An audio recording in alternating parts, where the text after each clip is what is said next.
Room is ready when you are. Fantastic. All right, well, thanks very much. Good evening, everybody, and welcome to the Wednesday, May 26th, 2021 meeting of the Lawrence Douglas County Metropolitan Planning Commission. My name is David Carter. I'm the chair of the commission, and before we continue, I'm going to turn this over to Becky Pepper, who's going to enlighten us on the rules of engagement for the meeting. Thank you. Good evening. My name is Becky Pepper, Planning Manager. Joining me here in the City Commission room is Jeff Crick, Planning and Development Services Director, and Kyle Kobe, who will be helping to facilitate the Zoom video portion of the meeting. We will work alongside the chair, who is on remote video, to facilitate the meeting proceedings. Currently, we have everyone muted so that we can talk through the general ground rules for tonight's meeting. This meeting is being recorded and broadcast live on the city's YouTube channel. During the meeting, please mute yourself by clicking on the microphone icon, which is found in the lower left-hand corner of the Zoom menu next to the video icon. When you're muted, a red line will appear over the icon. This will make it easier for everyone to hear the meeting. Just remember to unmute if and when you want to speak. You can also turn your video on or off by clicking the video icon in the menu. For the purposes of this public meeting, please keep your video on for the duration. If you're participating by phone, you can enter *6 to mute and unmute your phone. Somewhere on the Zoom screen, you will also see a choice to toggle between speaker and gallery view.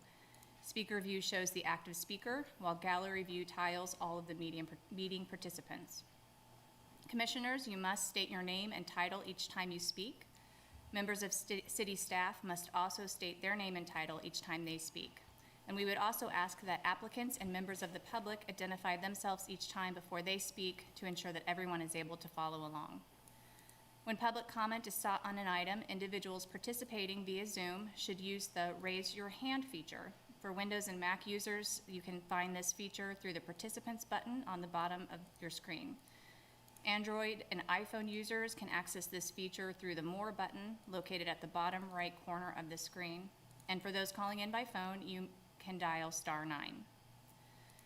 Individuals will be called upon by name in the order in which they appear on the meeting host screen. And when you're called upon, please unmute your listening device and state your name before speaking.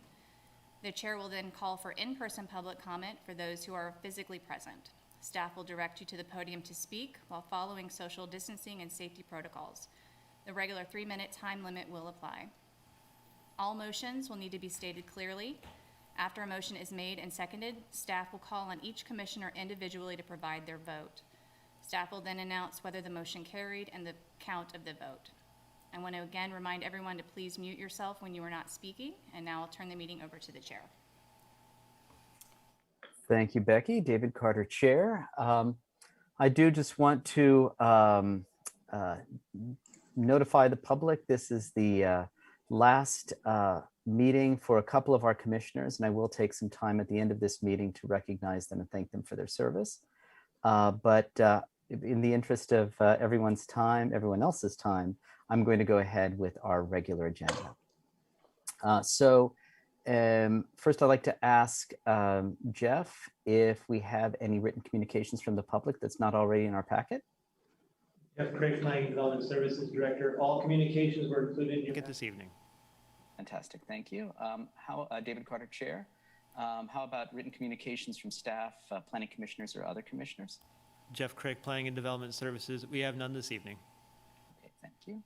David Carter, Chair. How about written action of any waiver requests or determinations made by the city engineer? Jeff Crick, Planning and Development Services. We also have none of those this evening. David Carter, Chair. How about commissioners? Do you have any ex parte communications to report? Seeing none, any declarations of abstention from specific agenda items? Commissioner Sands. Rob Sands, Planning Commissioner. I'll be abstaining from item number 1, rigs fabrication. Mike's a very long-term friend, and most recently, the last city commission race, he contributed to my campaign, so I'll be abstaining from that item. Thank you, Commissioner Sands. David Carter, Chair.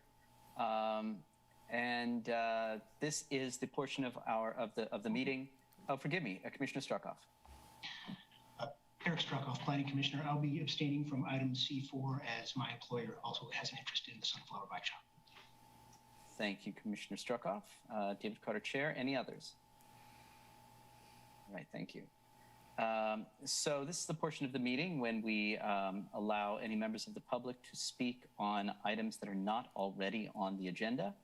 And if there's any members of the public who would like to speak on anything that we're not already planning on talking about, please make yourselves known through the digital hand on Zoom. Or meanwhile, I'll ask Kyle, is there anybody in the commission chamber right now? Kyle Kobe with planning. There is no one here in the room to speak at this time, and so far I'm not seeing any digital hands going up. Thank you, Kyle.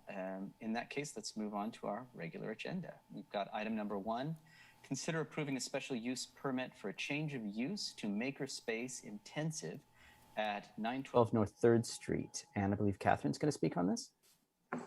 Yes. Good evening, Commissioners. Catherine Week, Planning Staff, and I'm here to present the item for consideration for the special use permit located at 912 North 3rd Street. This is for Riggs Fabrication. The change of use for the special use permit it was previously equipment repair light, and it is proposed change of use to makerspace intensive. The makerspace intensive use requires an approved special use permit in the CS zoning district. So associated with this special use permit, there are no planned improvements to the site or the building.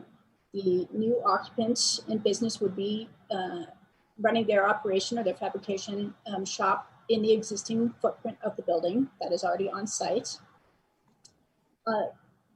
The Riggs Fabrication is a low impact, one-off art fabrication / art studio with occasional collaboration with other artists, makers, and craftsmen.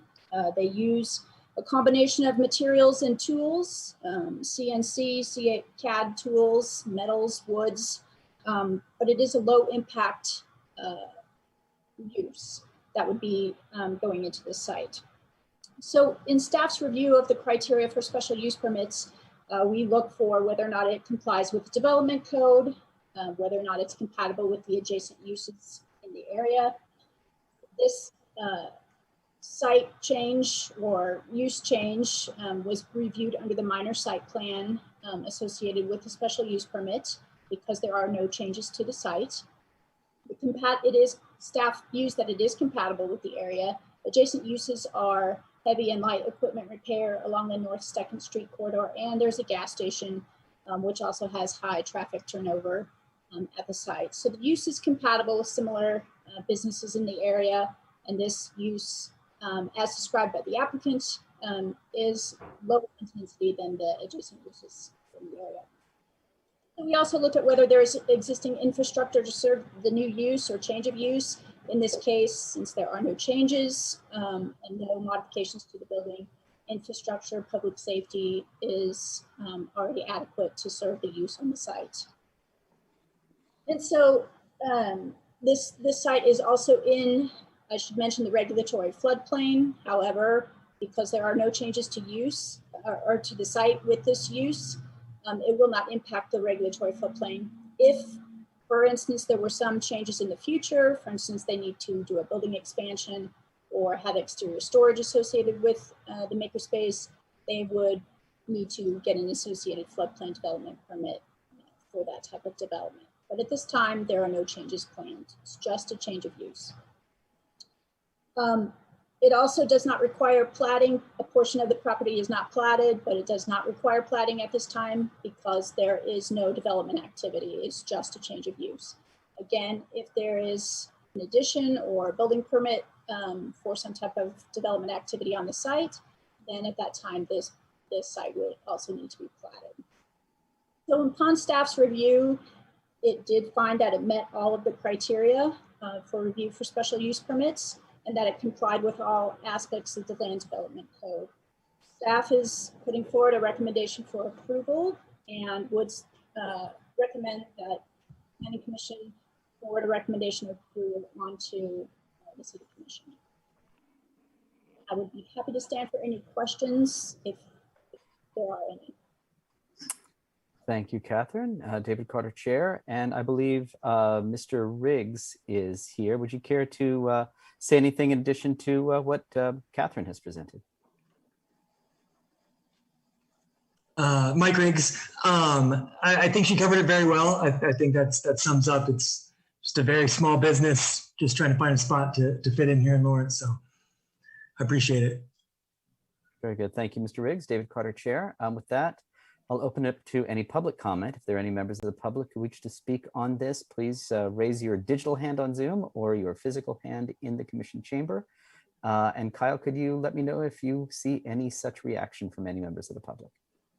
Kobe with planning, there's nobody in the room to speak on this item, and so far I'm not seeing any hands going up in Zoom either.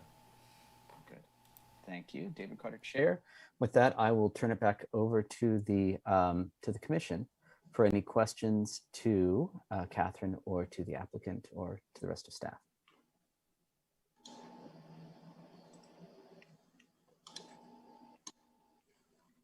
I guess I just have a general question for Mr. Riggs. Could you just elaborate a little bit on what kind of members of the public you're planning on serving through this business? So it's not going to be like a tradition. Sorry, Mike Riggs. It's not going to be like a traditional makerspace. I'm not offering people to come in and use my tools. The reason why we went with the makerspace intensive was because my collaboration with other artists and craftsmen in the area in Kansas City. And then I also do like team up with the Boys and Girls Club to teach them, I taught them welding and woodworking and stuff previously in CNC work. So that's why we went with that zoning. Very good. Thank you. David Carter, Chair. Any other questions from commissioners?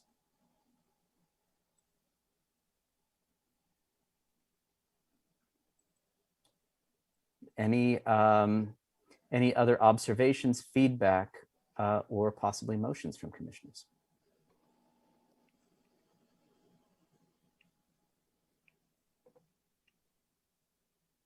Commissioner Struckoff. Planning Commissioner Eric Strockoff. I like this idea in this location. I'm in support of it, and I'm willing to make a motion pending further deliberation.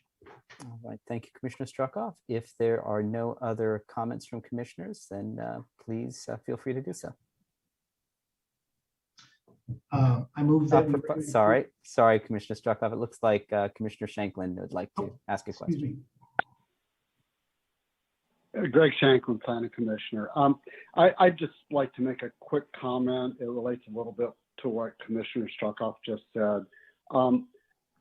I think we don't do enough to support the creative arts in Lawrence. And so anything we can do to foster the development of talent and the showcasing of that talent is something that we ought to do as a planning practice, as well as planning policy.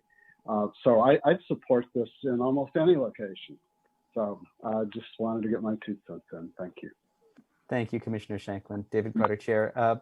Commissioner Struckoff, please continue with your motion. Thanks for those comments, Commissioner Shanklin. I definitely share them. I move that we recommend approval of the special use permit for Makerspace Intensive at 912 North 3rd Street and forward that recommendation to the City Commission with recommendation for approval. Thank you, Commissioner Struckoff. Do we have a second? Commissioner Ashworth, thank you. Any further discussion? All right. Jeff, could I ask you to read the roll, please? Certainly. Jeff Craig, Planning and Development Services Director. Commissioner Ashworth? Yes. Commissioner Butler? Yes. Commissioner Carpenter? Yes. Commissioner Carter? Yes. Commissioner Payton? Yes. Commissioner Shanklin? Yes. Commissioner Sinclair? Yes. Commissioner Struckoff? Yes. Motion passes 8-0. Thank you, Jeff, and thank you, Mr. Riggs. That takes us to item number 2. Forgive me, David Carter, Chair. Consider approving a special use permit for an expansion of a non-conforming duplex use non-conforming duplex use of the Lawrence Land Development Code located at 1306 New Hampshire Street. And I believe Luke will be speaking on this. Good evening, Commissioners. Oh. As Kyle, Forgive me, is it? Luke, we lost your audio. It's not showing you as muted, but we lost it for a second there.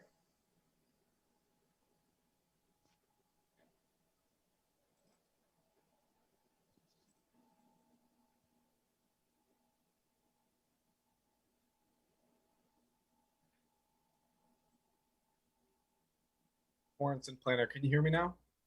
Yes. You know, you try to do something different and it blows back up in your face. So let me start over. All right, good evening, everybody. Luke Mortensen, Planner. As Chair Carter just noted, item number 2 tonight is a request to consider approving a special use permit for the expansion of an existing non-conforming duplex use located at 1306 New Hampshire Street. This property is an existing legally established non-conforming duplex use. Planning staff administratively approved NCR-20-00135 in June of 2020. This legally non-conforming use registration notes that the existing duplex use was established at a time in which the zoning permitted that use, and that duplex use has been in continuous operation since that time. The applicant has submitted a building permit for the physical expansion of and improvements to the existing structure. Section 20-1502 of the Land Development Code notes that expansions that are necessary and incidental to the existing non-conforming use may be approved by the City Commission if reviewed and approved in accordance with the special use procedures of Section 20-1306. Of course, your recommendation as the Planning Commission is the first step towards a final determination by the City Commission. You'll see in my staff report that the applicant submitted a code compliant site plan that graphically shows the proposed improvements to the existing structure. Generally, they include an exterior staircase improvements and in addition to the existing dwelling units. The existing duplex use has 2 dwelling units, each with 2 bedrooms. This will not change. Additionally, the applicant proposes to install an additional rear parking pad accessed off of the alley to bring the duplex uses parking into compliance. The code requires 1 off-street space per bedroom for the duplex use. There are 4 bedrooms now and proposed, and there will be proposed 4 off-street parking spaces. The applicant has submitted materials to our Historic Resources Administrator. The Historic Resources Commission recommended approval of this proposed special use permit at their April 2021 meeting. To conclude, staff recommends approval of this proposed special use permit to expand the existing legally established non-conforming duplex use located at 1306 New Hampshire Street. The applicant has submitted a site plan and materials that satisfy the standards for when and how non-conforming uses may be expanded as outlined in section 20-1502 of the code, as well as code compliant site plan and special use permit submissions that satisfy those standards outlined in Article 13. Just one final note, the Planning Commission's recommendation tonight will not determine whether this existing use may continue to operate. It's just determining if the proposed expansion may occur. The applicant, Patrick Watkins, is with us tonight, and as always, I can stand for questions. Thank you, Luke. David Carter, Chair. Mr. Watkins, would you like to add anything to Luke's comments? Yeah, sure. This is Patrick Watkins. Thank you, Commissioner Carter, and thank you, Luke, for the work and the support. This is an exciting project for my family. My wife, Kirsten, and I took the risk on this house, and we're trying to do the right thing in a lot of ways. It's a full remodel of a house that's in bad need of a complete rehab. It's a contributing property to the South Rhode Island Historic District, which is a charming little part of East Lawrence. And I think the house is probably the most deteriorated house within the district. So it's a preservation project. It'll comply with the full scale and full range of preservation requirements. You won't find a more local project than this. Kirsten and I, my family lives a couple blocks down. The architect, Mike Myers, lives 2 doors down from this house. The builder is Kyle Weiland, who lives across the street. Everybody's walking to this project, which is sort of unique. But our goal is to bring this house into conformance with the level and finishes within the rest of the district. And the special use is something that I didn't realize would be required, but there's a bedroom that's cantilevered over the backside of the property. We're going to fill in the space underneath that bedroom with a room. We need 66 square feet, and that's it. It's a very modest size expansion, in my opinion. Really very small. It's not enough for a room, but the expansion is technically enlarging the footprint of the building, and so we do need the special use. So if there's any questions, I'd be happy to answer or respond to any questions, and pleased to have your all time in your consideration tonight. Thank you, Mr. Watkins. David Carter, Chair. Do we have any members of the public who would like to speak on this item? If so, please make yourself Known to Kyle, either digitally on Zoom or by your physical hand in the chamber. And Kyle, can you please tell me if you're getting any hands? Kyle Kobe with planning. There's nobody in the room to speak on this item. And as of now, I don't see any digital hands going up either. All right, thank you, Kyle. David Carter, Chair. I'm going to turn it over to the commission then. Any questions for the applicant or for staff? I guess I have a question for staff. And that is, how common is this sort of situation that a minor modification to a property, ends up requiring a special use permit? And is it something that might be considered for a text amendment if it's a particular burden on the property owner to improve their property? Luke Morrison, Planning and Development Services staff. I'll begin and maybe throw it to Jeff for that second half. In my experience of projects that have come across my desk, it is a little bit more unusual, just based off of the discussion that we had on this item when it came through a number of months ago of what the right process was. I think the rest of staff would probably admit it's a little bit unusual, but it is what Article 15, our section on nonconformities, that's the route for this type of situation. So that's where we ultimately landed. As far as a future text amendment or how the code may address this in the future, I'll ask Jeff to comment on that one. Jeff Craig, Planning and Development Services. Director, I would agree with Luke on that one. You tend to see these more in relation to commercial properties. I can't think of a residential one in recent memory that would have gone this route. It's a rare occurrence in many ways, and because of that, it's something we've identified as looking at as part of a potential code update, is because it's a rarity, and it does have some of those. It does put quite a process on something when there might not be a full process is necessary. So it's something we've identified as looking into, seeing what amendment might be there and what that might take a form of. But in all honesty, it's rare even in commercial property. So it's not an everyday special use permit that we tend to see. Very good. Thank you, Jeff and Luke. David Carter, Chair. Other questions from commissioners?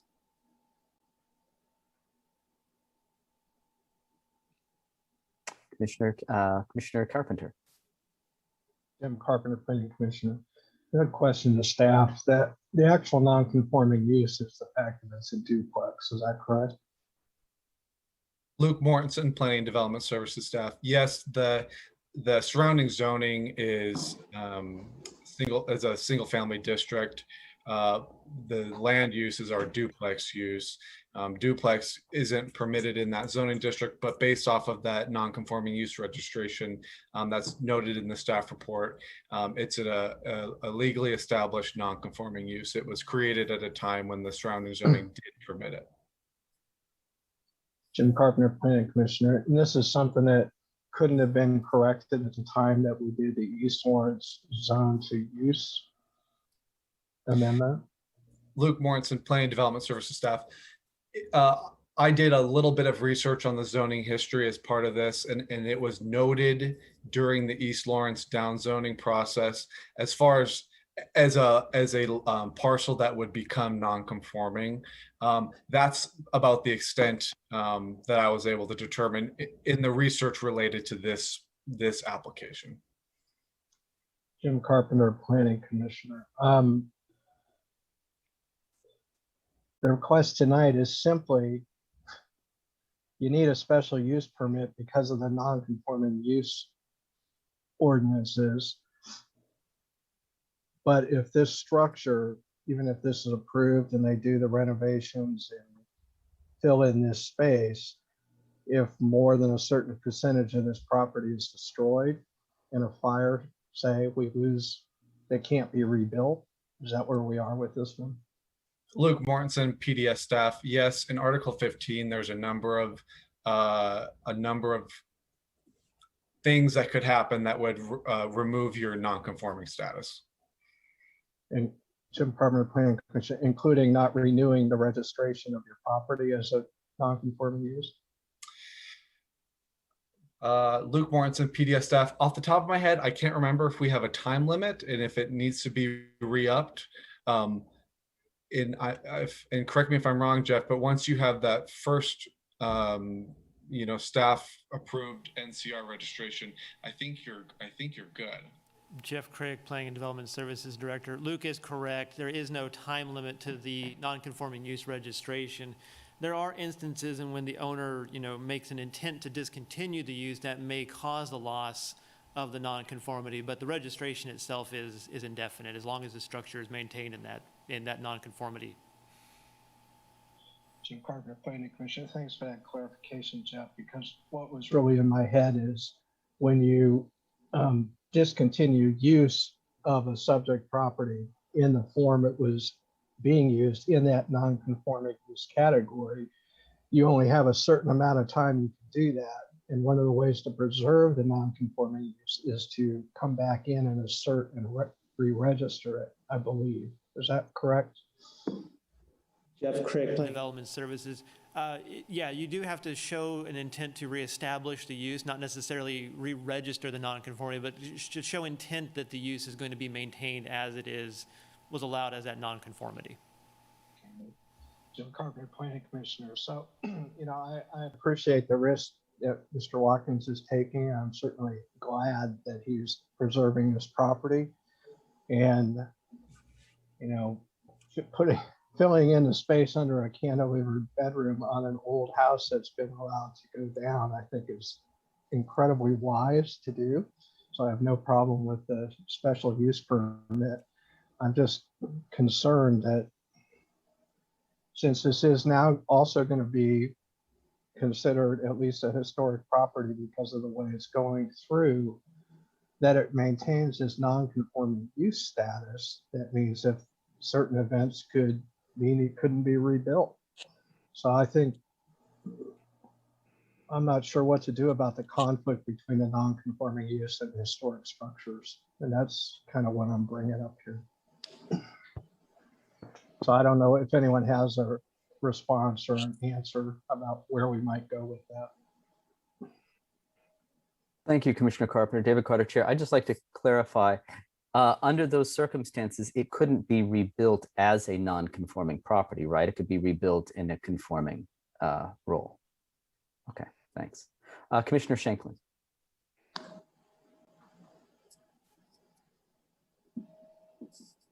Greg Shanklin, Planning Commissioner. Commissioner Carpenter, I think raises an important concern that I'd at least like to touch on for a moment here. Often mortgage lenders won't lend to a non-conforming use. So I suppose my first question is of Mr. Watkins. Has he had encountered any difficulty at all in financing this project? Secondly, if he's at all concerned about resale to someone who wants to finance the acquisition, is there something we can do to preserve that non-conforming use for him to make the property more financeable? Patrick Watkins, with regard to the financing, I've been lucky to have a lender that's been willing to work with me on issues like this.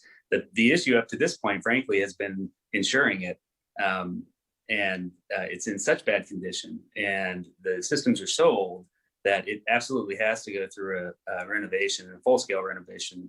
We'll be redoing every system in the house, which I'm excited about. With regard to preserving the non-conforming use, I certainly understand the risk of investment. and the possibility of a substantial loss. But frankly, if this house has survived 70 years as a non-conforming use in its current condition, it's sort of a risk I'm willing to take. I think that at some level, it's remarkable that it's still there. I think everybody on the block believes that their insurance premium should go down if this house gets remodeled. But to your point, I'm not aware of any sort of mechanism for the Planning Commission to help resolve that particular aspect. I'm not specifically overly concerned with it. I think if something were to happen and I desired to have some sort of special approval, I'd continue to seek the staff support for that sort of thing and then come back for it. But I don't know the mechanism for getting it now. Thank you for your concern, though. Thank you, Mr. Watkins. David Carter, Chair. Commissioner Shanklin, do you have any follow-up questions or observations? Very good. In that case, any other questions or feedback from other commissioners? Luke Morrison, planning staff. I would like to jump in real quick and just Commissioner Carpenter had asked about that percentage that would trigger, the ability not to be able to return to that non-conforming use. In section 20-1502C of our land development code, it lists all of those items that would cause a loss of non-conforming status, and then specifically in subsection 2, 60% of fair market value if something is damaged to that amount. That's what our code has identified. Thank you, Luke. David Carter, Chair. Commissioner Carpenter, any follow-ups on that? Yes, Jim Carpenter, Planning Commission. I'm only raising this point because if this is making use of the historic tax credit and can at least possibly end up on the Lawrence list of historic properties, we have more than one property that fits in the category of historic properties that we may not be able to salvage or rebuild if we have a fire or some other problem. I think that given the special status of some of these properties, it might be worth considering some way to remove a non-conforming use if they're on those lists, or we can say, yes, you can build it back to what it was. Yeah, that made it historic. But of course, maybe it's not historic anymore if it's 40% new material. I don't know, but it's just some concern to me, especially through East Lawrence and in the Oriad neighborhood. We have so many properties that are listed, and I don't know if every one of those is in complete conformance with where it's supposed to be. So it could be a recurring issue. Although rare, it could happen more than once. Thank you, Commissioner Carpenter. David Carter, Chair. Did you care for a response or any feedback from staff? No, it's just putting a bug in people's ear to think about this is a potential issue. Certainly. Thank you. David Carter, Chair. Other questions or feedback from other commissioners?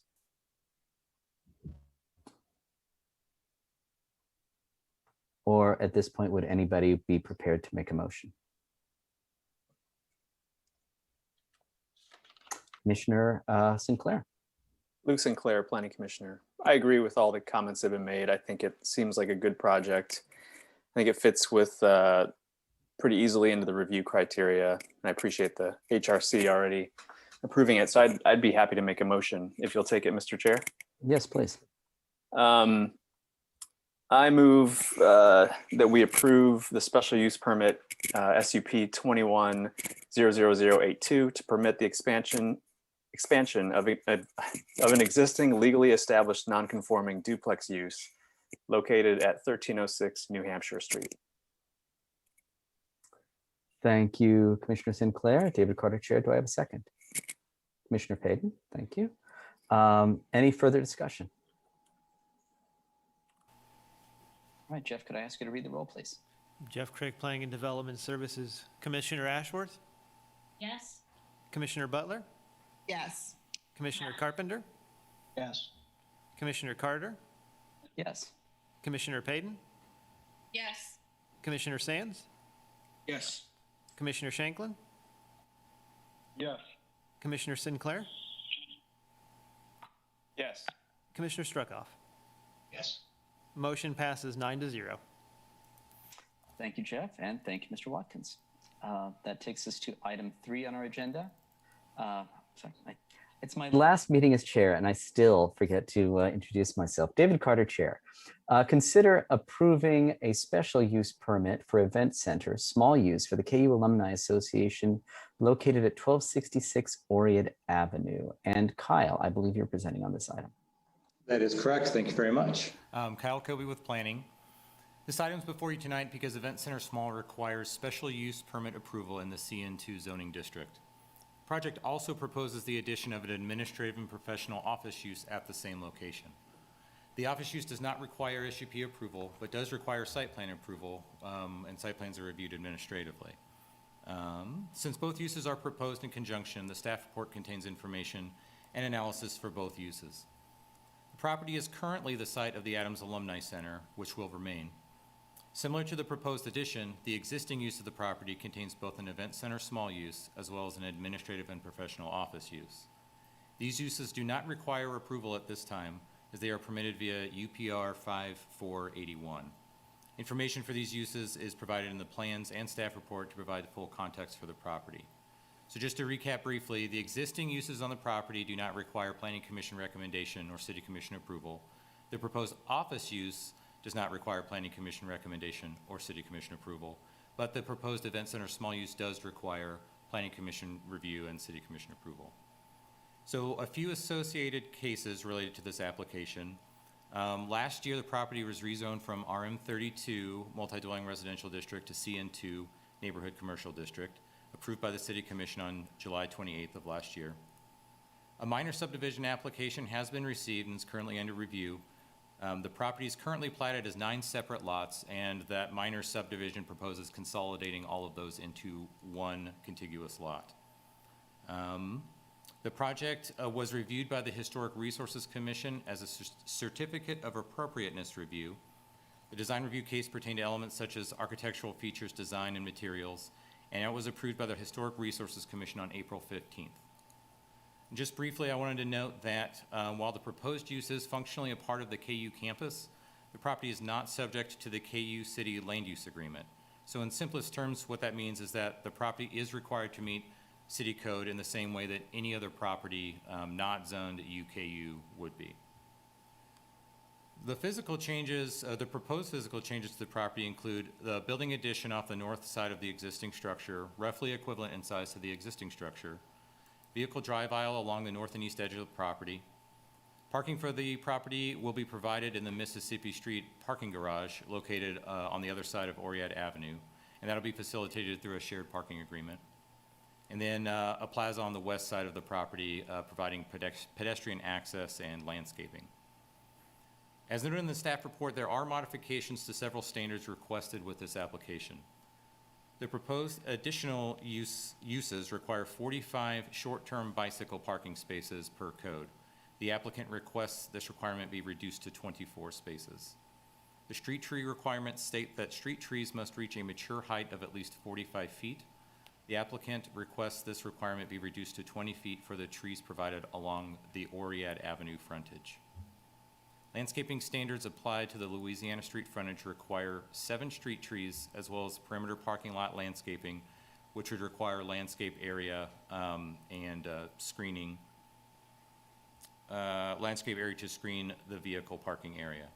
The applicant requests that the street tree requirement be reduced to 0 and that the perimeter landscaping requirements be met with a 3.5-foot opaque fence. The code requires that a type 1 buffer yard be provided on the north and east sides of the property, and the applicant is requesting that both of those buffer yards not be required. The applicant has provided letters which are included in your packet stating the reasons for these requests, and there's additional detail and discussion provided in the body of the staff report as well. The landscaping buffer yard requests are tied to the existing conditions of the property. The Louisiana street frontage is characterized by a notable differential in grade between the subject property and the street and sidewalk surface. This area is the location of existing retaining walls and utilities, including overhead power lines. The property to the north is zoned GPI, General Public and Institutional Use District, and is the site of 2 large water tanks. Access to this property is provided through the subject property via an access easement, which the plans propose to retain. The proposed KU Welcome Center use is one that is likely to generate trips from farther away than one would typically expect to be traveled by bicycle. Additional bicycle parking spaces are also available nearby as well. So with all that in conclusion, staff is recommending that the Planning Commission approve the special use permit application subject to the conditions and modifications indicated in the staff report, and forward said recommendation for approval to the City Commission. With that, that concludes my presentation. I'd be happy to answer any questions, and I see that the applicant is here as well. Thank you, Kyle. David Carter, Chair. And I believe I see Mr. Fox and Mr. Peterson are both here. Would either or both of you care to amend Kyle's presentation? Sure. This is Evan Fox, Helix Architecture and Design, the project architect for the project. I think Kyle did a great job of laying out the entire project and what we're proposing. And I'll defer to Heath as the project owner to talk about the project and what they're looking for. Hi, Heath Peterson, president of the KU Alumni Association. Thank you for your work on this project and considering this proposal this evening. You know, this project has been really 5 years in the making.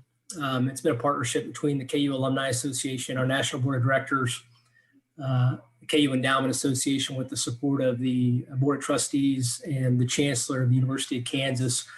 It is really designed to reposition the first impression for the university, acknowledging that higher education is facing significant headwinds as it relates to enrollment pressures for a multitude of factors, most notably declining birth rates, which are expected to continue over the next decade, creating an environment that is incredibly competitive. And so we must do everything we can as an institution to put our best foot forward to showcase what it means to be a Jayhawk, showcasing the ROI on a KU degree, making sure that the welcome on our campus is first class, and do everything we can to preserve a healthy enrollment, which will not only impact the entire institution, but it'll have a positive impact on the Lawrence community.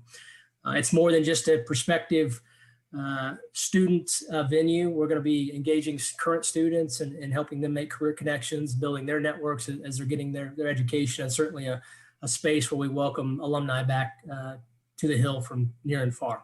So thank you for the time. All right, thank you, Mr. Peterson. David Carter, Chair. If there are any members of the public who would like to speak on this item, as before, please make yourself known through a digital hand on Zoom or a physical hand in the commission chamber. And I'll call on Kyle to confirm whether there's anyone signaling they'd like to speak. Kyle Kobe with Planning. There's nobody in the room to speak on this item, and at this time, there's no digital hands going up either. All right, thank you, Kyle. David Carter, Chair. With that, I'll turn it Back over to the commission for questions of the applicant or city staff.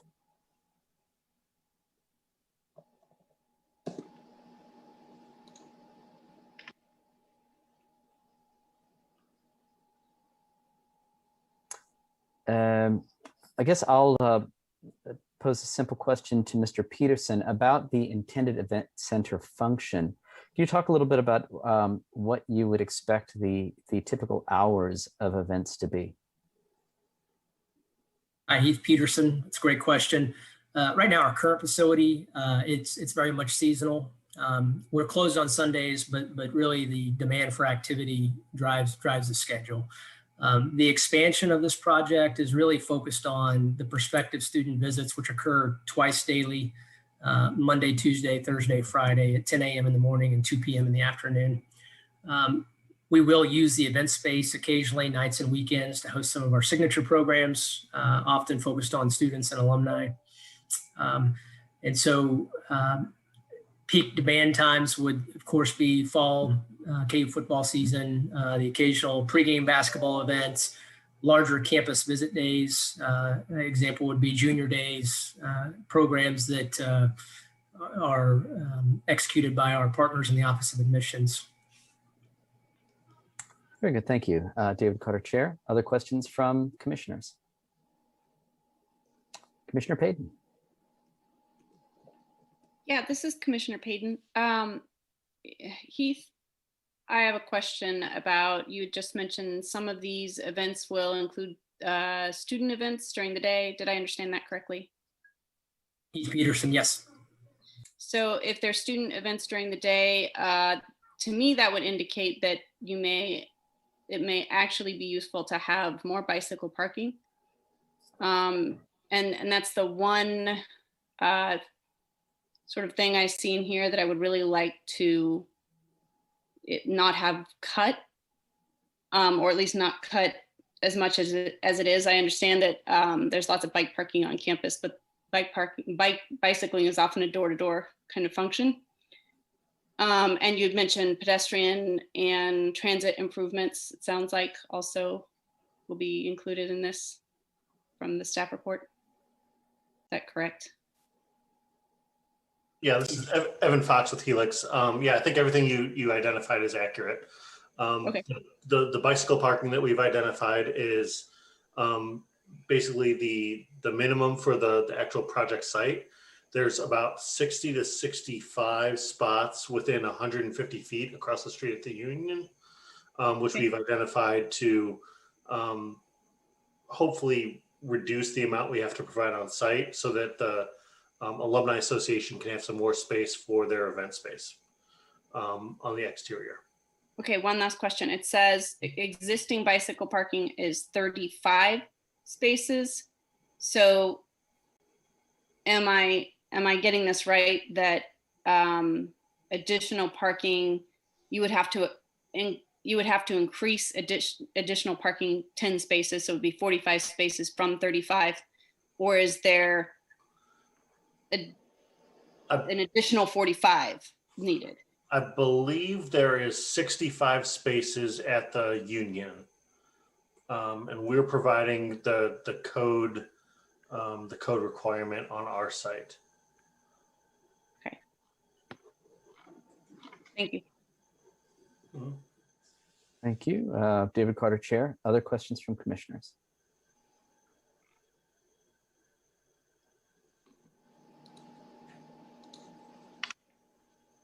Forgive me, Commissioner Struckoff. Not a question, just a comment and observation. I am delighted to see a building proposed on campus that does not include more parking.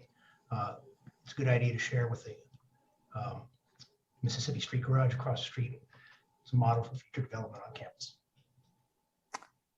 Thank you, Commissioner Struckoff. David Carter, Chair. I'll just, forgive me, Commissioner Sands. Rob Sands, Planning Commissioner.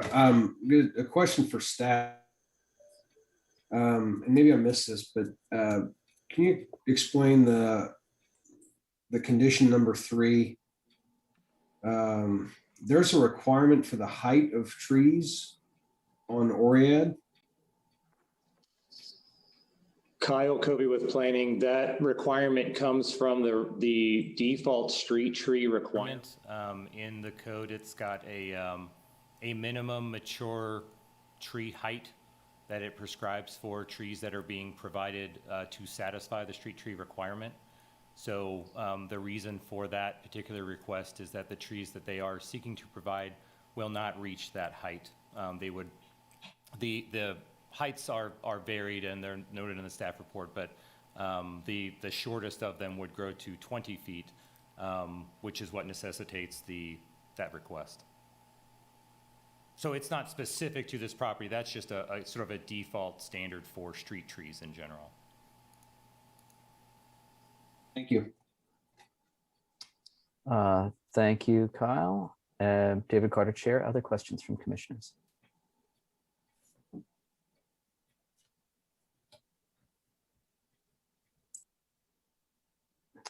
I would just say, I mean, when this item came before us a year ago, I expressed my appreciation in consolidating the welcome and alumni functions. I think it's kind of an alpha omega relationship. I have no further questions or reservations about any of the items presented here, unless other commissioners have other questions or concerns. I would entertain a motion.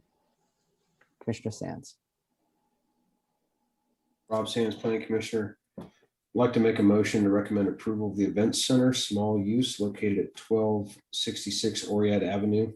And forward that request to the City Commission with recommendation of approval, subject to the following conditions and modifications listed in the body of the staff report. Thank you, Commissioner Sands. David Carter, Chair. Do I have a second? Commissioner Sinclair, thank you. Any further discussion? All right, Jeff, could I ask you to read the roll, please? Certainly. Jeff Crick, Planning and Development Services Director. Commissioner Ashworth? Yes.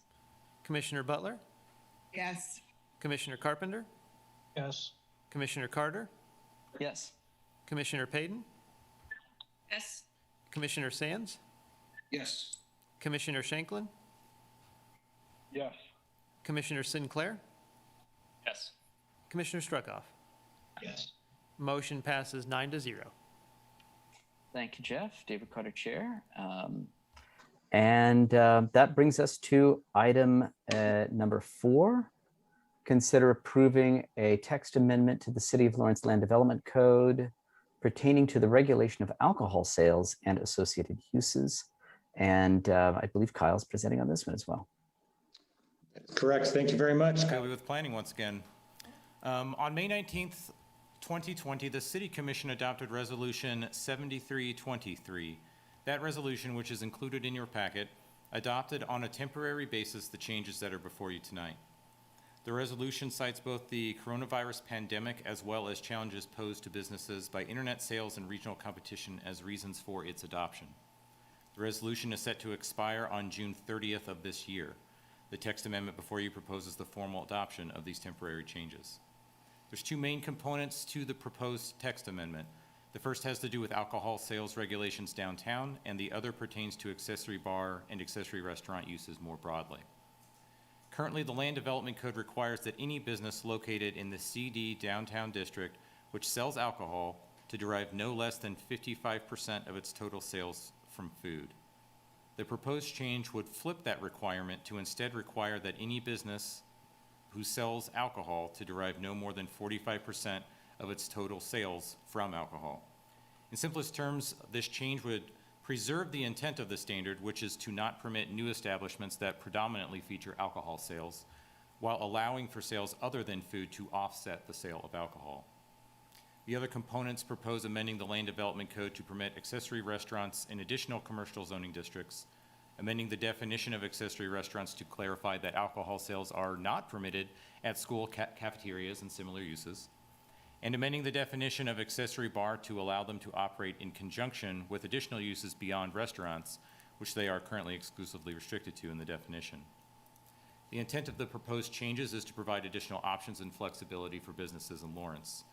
The changes were initially proposed in part as a response to the COVID pandemic to allow businesses additional potential sources of revenue. The other broader intent is to address changes in the commercial and especially retail landscape. Regional competition and internet sales present a challenge to businesses, particularly small locally owned businesses.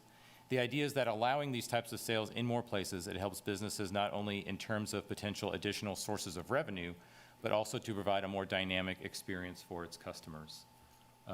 That is the conclusion of my presentation. The applicant is here with us tonight as well. I'd be happy to answer any questions you might have going forward. Thank you very much, Kyle. David Carter, Chair. I see Mr. Hughes is here. Would you care to say anything to add to Kyle's presentation? Absolutely. Dan Hughes with Sunflower Outdoor and Bike Shop here. I think Kyle summed it up pretty succinctly there. My perspective as a retailer in the downtown footprint for the last 30 plus years and at the helm of a 50-year-old business is that retail is challenging at the moment, and we need to provide experiences and sell experiences that aren't available online. So the idea of having a launching and landing pad for outdoor adventure at Sunflower Outdoor and Bike Shop probably incorporates some coffee and some food on the front end and maybe a beer on the back end. And so when we launched into this idea of adding that component to our business, we were fairly certain that the 55-45% requirement, which we are fully in favor of. We don't want downtown Lawrence to be overrun with nothing but bars. When we were told that it's got to be 45%, all of our retail sales basically had to be lumped in with the food. And that's just not happening, or lumped in with the alcohol. I'm sorry, we can't sell 55% food to 45% bikes and boats and beers and boots. So I guess what we're asking for is not to have our retail sales held against us, and to provide a hybrid model of this experience that people in the wider world want to have, which is the third place of finding a place where they can call their own. So that's my 2 cents. Thank you, Mr. Hughes. David Carter, Chair. In case there are members of the public who would like to speak on this, as before, just ask you to raise your digital hand on Zoom or your physical hand in the Commission chamber. Forgive the repetition, but I'm going to ask Kyle to confirm if there is anyone making themselves known. Kyle Kobe with Planning. I can confirm that there's nobody in the room to speak on this item. And I can also confirm that there's nobody raising their digital hands in the Zoom meeting either. Thank you, Kyle. David Carter, Chair. With that, I'll ask commissioners if they have questions for Mr. Hughes or for staff.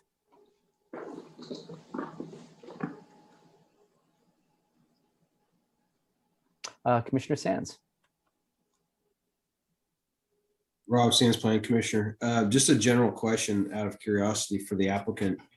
I know you're well plugged in with other businesses downtown, especially in retail. Do you see this being a model that will be adopted to a greater degree downtown? Dan Hughes, Sunflower Outdoor and Bike Shop. I don't see it being adopted because of the requirements of the alcohol license and all the stuff that the state requires. I don't see a ton of other retailers offering this option, but there are examples from around the country where bike shops or other retailers offer the ability to sell a beer at the end of the ride, or the end of the trail run. So will a barber shop give you a haircut and a beer? I don't know that they'll go down the path of getting the licensing, getting the insurance, getting all the things that are required to sell it from that perspective, if it doesn't make fiscal sense. But it is another tool in the toolbox of selling an experience that is not available online. And I can say that in the pandemic, the option to buy your stuff online was ramped up 100-fold.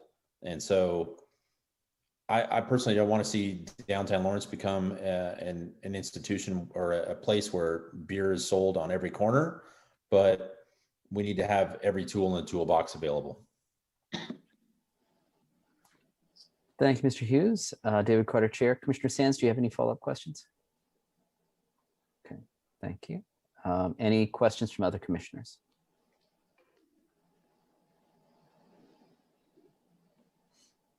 I guess I am very sympathetic to the maintaining the overall health of downtown as an experience. It's one of the most visited places in Kansas. And in general, I think this seems like a great idea. I am wary of, global changes. And global, I mean to an entire class of institutions. But it does seem to me that the 55-45 rule grew out of an assumption that the only establishments that would sell alcohol outside of bars would be restaurants, and so that was seen as a healthy balance to keep restaurants from becoming bars.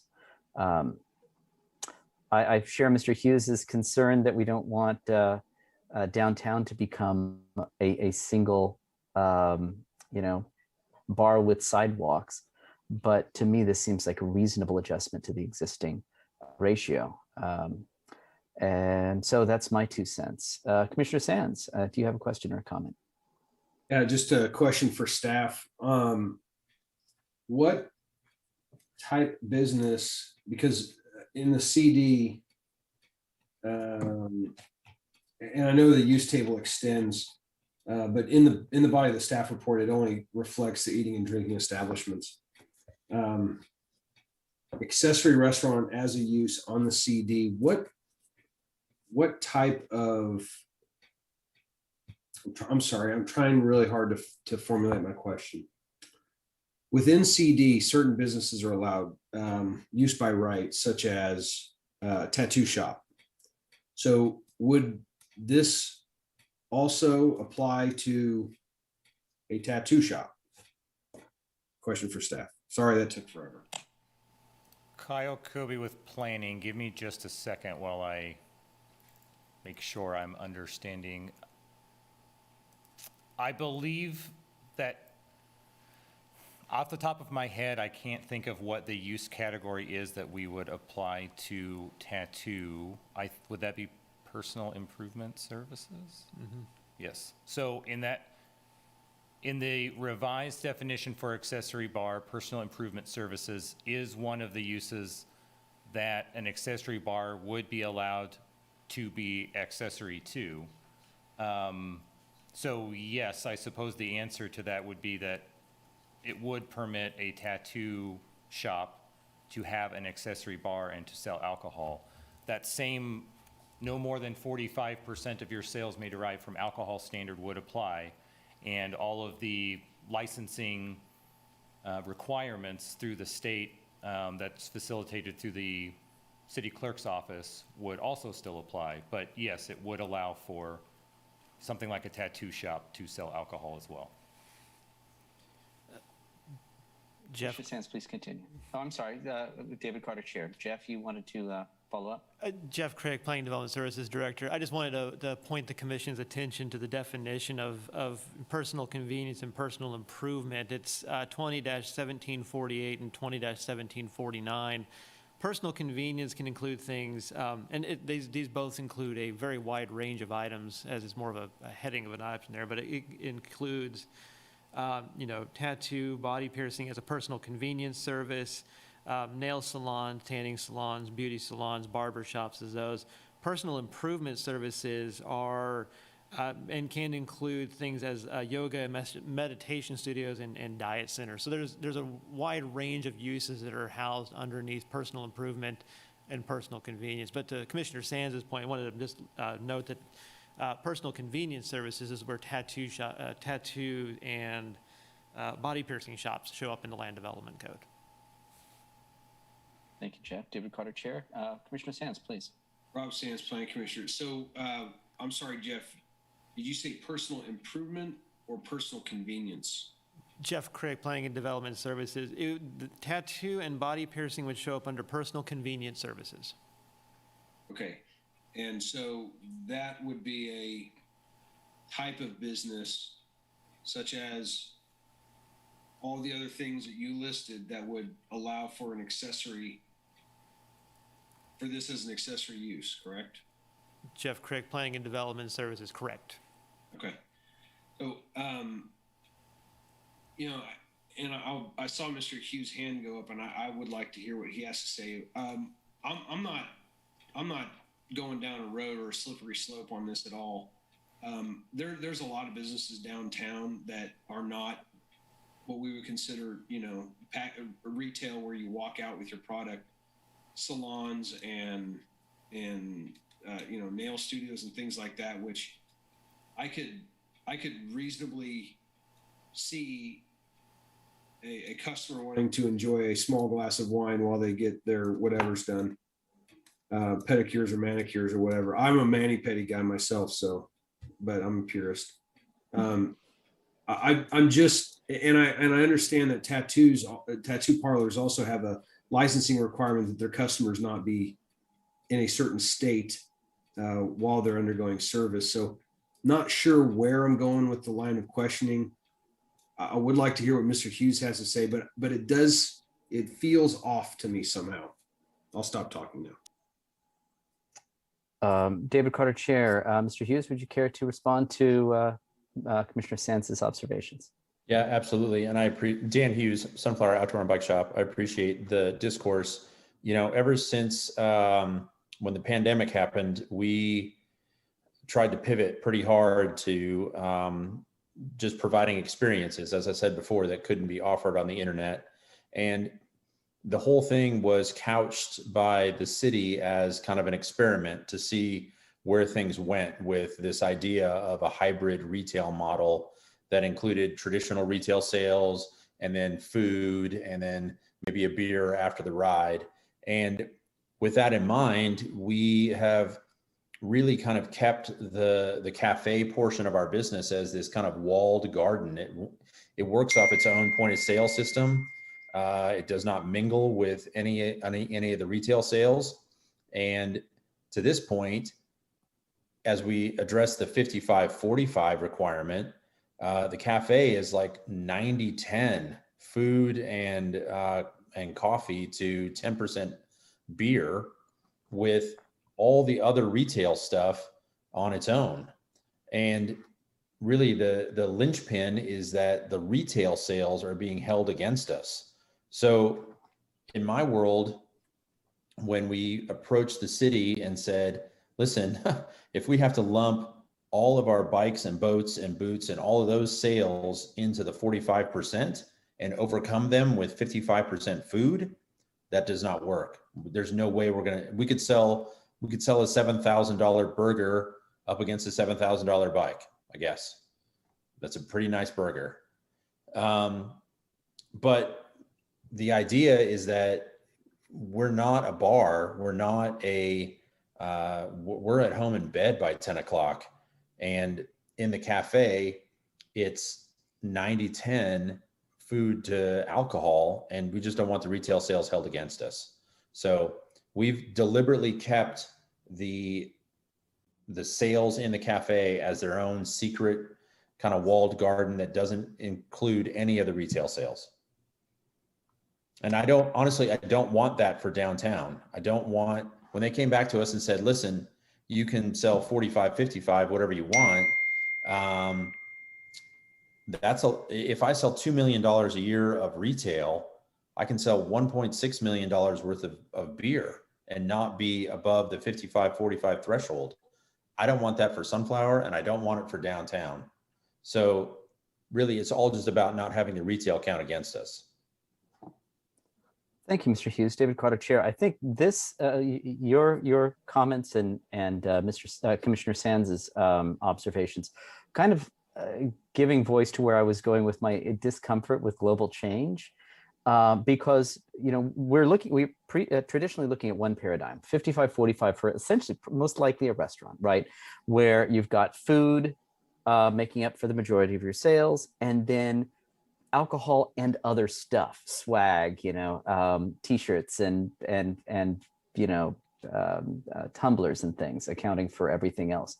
And now we're heading into a paradigm where we've got any kind of business with 45% sales made up by alcohol and 55% by everything else. So it's, even though when you're just looking at restaurants, it doesn't look like much of a change. When you're looking at this being applied to all businesses, there's a big difference between 0 and 45. And so while I think this is a reasonable request, I'd like to ask a couple of questions. One of staff, and possibly of Kyle or of Jeff, looking at this order of the suspension from during the pandemic, at the beginning of the pandemic, can you clarify what precisely it was that was being suspended? Was it the sale of alcohol by, accessory businesses, or I guess it was the sidewalk? There's the sidewalk sales. Can you just elaborate on what were the specific changes to the existing, pre-pandemic code? And then I've got a follow-up question. Kyle, with planning, I think I can, if I'm understanding the question correctly, I believe the answer is all of the changes that are before you tonight were included. I did not, with one exception, which was the clarification to the definition of accessory restaurant, where we modified, there's a restaurant in there that we changed to principal use just to clarify the intent of that standard. All of the other changes were carried over directly from the resolution. So what you have before you tonight is the scope of those changes that took place. Unless, if your question was more broadly, what were the full suite of changes, including sidewalk dining and like the parklets and things of that nature, I don't know that I could give a full rundown of, there may be things that I was not aware of or wouldn't necessarily know to bring up at this time, but as it pertains to this application and this kind of topic, there were no other changes other than the ones that are included at this time. Okay. Thank you, Kyle. David Carter, Chair. The reason I ask is, we've had this, 12 to 15 months, I guess May, so 12 months to see this suspension. It's kind of taken for a test drive, treated as a beta, and it's helped secure the survival of downtown in really difficult times. And so on one hand, it looks like something that is, reasonable to make permanent. And we haven't seen, chaos and some of the things that folks might legitimately be concerned about with this change being made permanent. My follow-up question, though, is can you clarify what the next steps are if we were to approve the text amendment as presented to us tonight? Kyle Kobe with planning. The next step would be to take it to the city commission for their review and approval. They would, obviously use the discussion that took place tonight as part of the information that they would be considering. But yeah, ultimately a text amendment is subject to city commission approval. So there would be another public hearing that took place.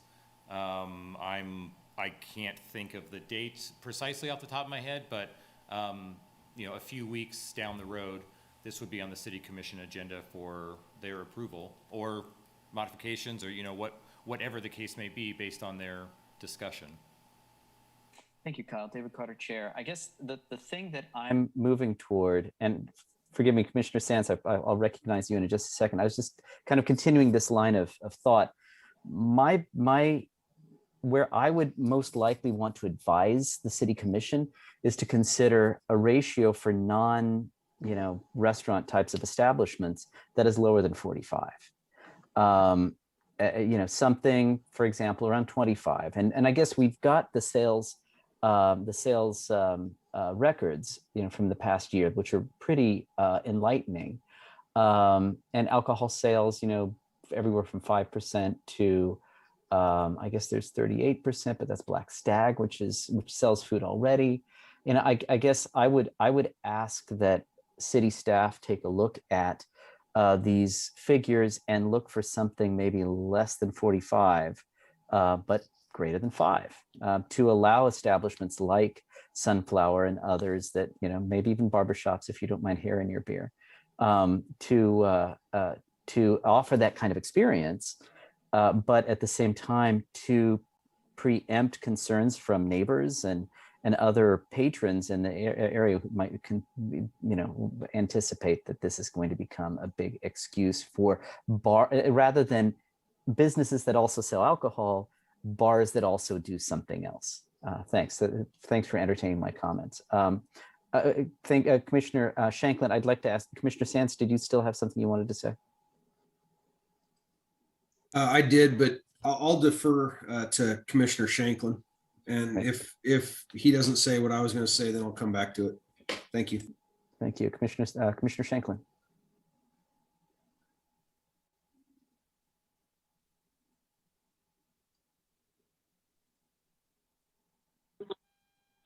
Greg Shanklin, Planning Commissioner. Sorry about the delay there. I may not say what you were going to say, Commissioner Sands. I'd like to respond to Chair Carter's comments by asking a question of planning staff. Is there anything other than competition that limits the number of bars that exist on Massachusetts Street? Kyle Kobe with planning. Could you restate that question? I do not know if I heard all of it.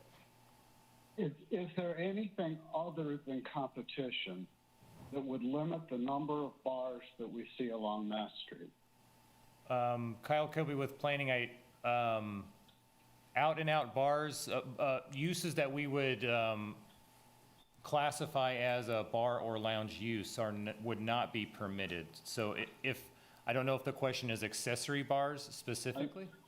I'm sorry, what I'm going to is the quantity of alcohol that's sold on Mass. Is there anything that limits that other than competition? I mean, the existence of yet another bar, is that somehow prohibited? If somebody thinks that they can lease space, open a bar, sell alcohol, is there a way that that somehow gets limited other than someone's willingness to compete with other bars? Jeff Crick, Planning and Development Services Director. At present, it would be the 55% food sales ratio that is required in there. There's a number of licenses that were grandfathered prior to the original code's adoption in 1993.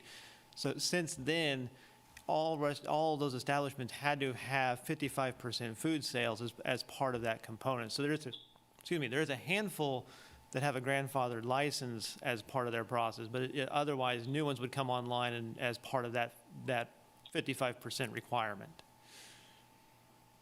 Okay. I guess what I'm getting at is that it seems to me that there are numerous opportunities to sell alcohol en masse, that they are not limited in a way that by limiting accessory uses, we're going to achieve anything meaningful. And so for that reason, I think that the limitation that's imposed on Sunflower and anyone else that has a similar use is probably perfectly fine.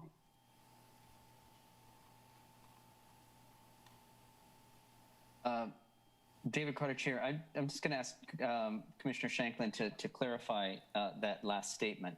When you say perfectly fine, Are you saying you believe that the 55-45, the existing break is perfectly fine, or that the proposed change is perfectly fine? The proposed change. Okay. Thank you. David Carter, Chair. Was there any other comment, Commissioner Shanklin? No. Okay, very good. Thank you. Commissioner Sands, did you still have comments you wanted to make? Yep. Rob Sands, Planning Commissioner. So if there's questions for staff, just some quick fire ones.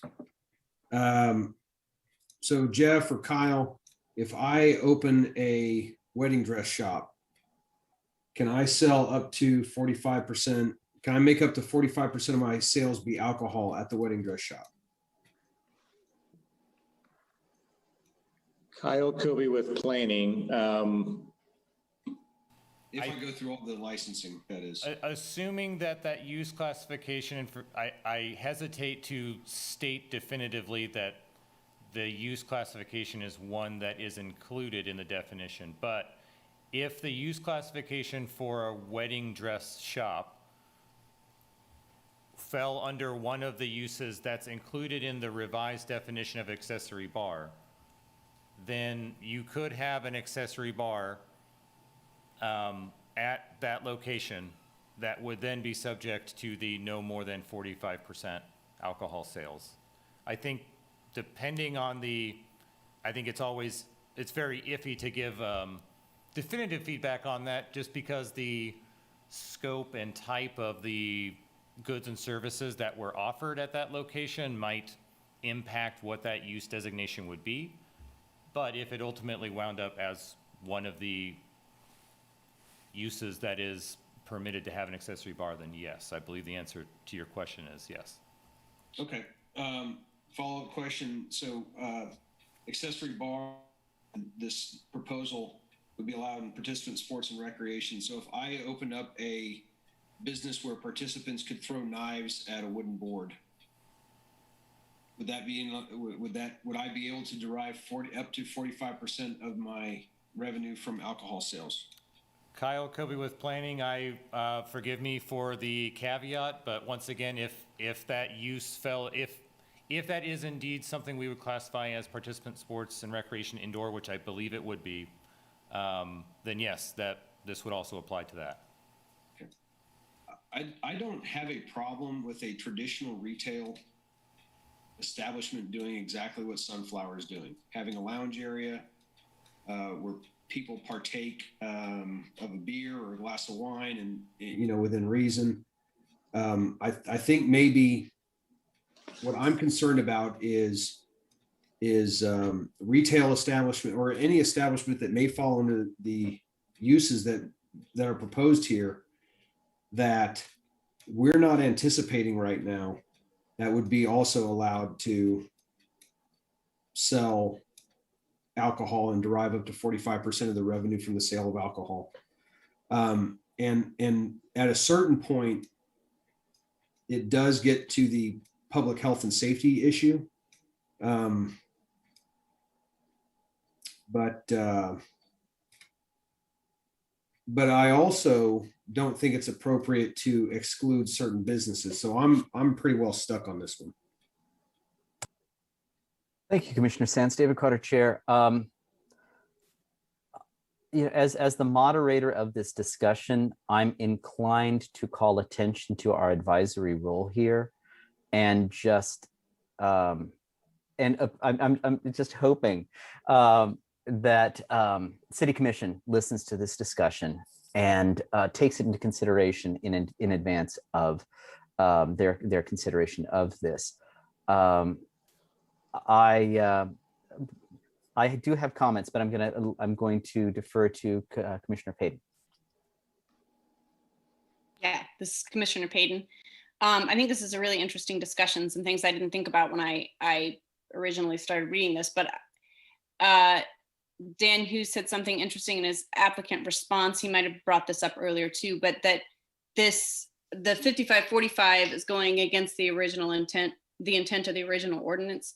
And I do agree with that. So I think it's actually almost doing the opposite of what we were intending to do to begin with, which is we didn't want bars overrunning downtown. So after listening to some of this other discussion, I'm thinking, say every single retail store downtown wanted to have an accessory bar to sort of support that, or to kind of have something, you're getting married and you want to have a beer while you're trying on dresses or whatever. So maybe what I'm thinking now is the 45% too high? And I think maybe Dan responded to that, but I was just wondering if Dan's amenable to that, if yes, why, and if no, why not? I just kind of wanted to get a feel for if every business did that and we didn't want them all to be bars, but it wasn't a big deal for everyone to do that, how that would play out, where it would still feel like a retail environment and a place where people could go both have a little something and purchase. So I guess if Dan could answer that. Dan Hughes, Sunflower Outdoor and Bike Shop. Thank you for those comments, Commissioner Payton.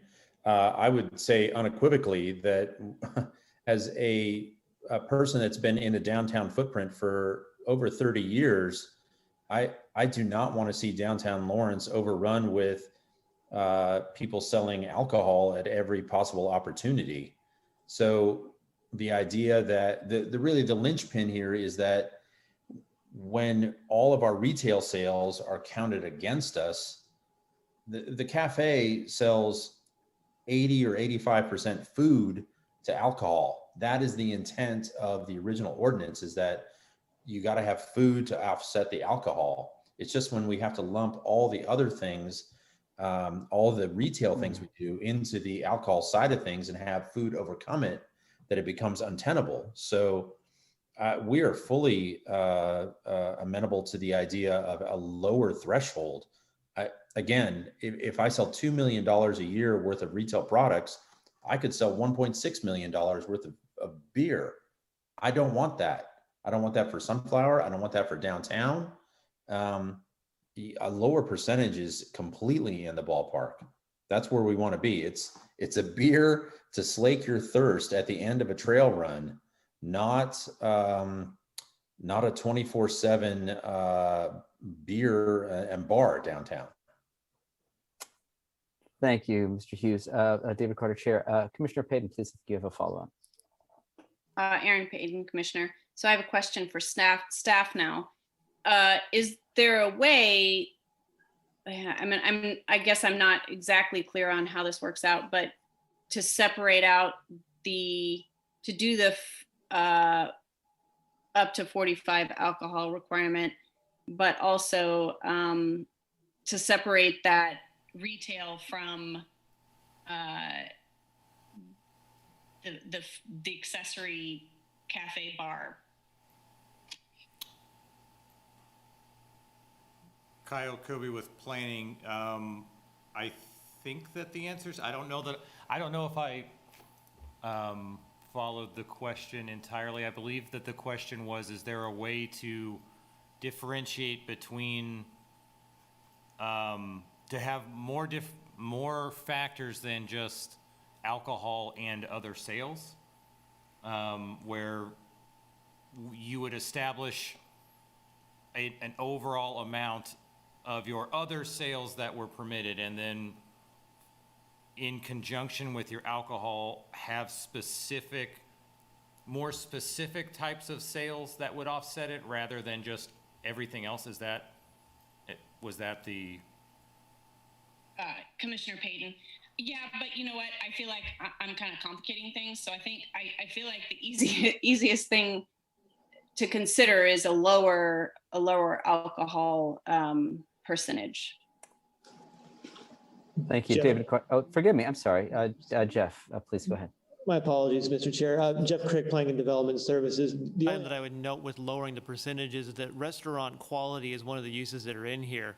And so you would be adjusting, restaurants downwards in their amount. So restaurants that have a brewery component or other uses that would have to reevaluate to see, does that adjustment downward cause them to run afoul of their reporting requirements?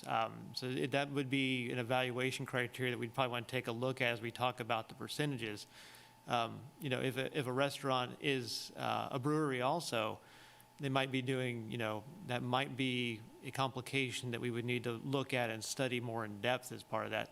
The spirit and the intent of the amendment was to kind of, as Mr. Hughes has relayed on there, is, to not necessarily take away from the ratio in itself, but bring the ratio a little bit more in line with what we're seeing in the economy in the world today that we didn't see maybe in the 90s when it was first envisioned.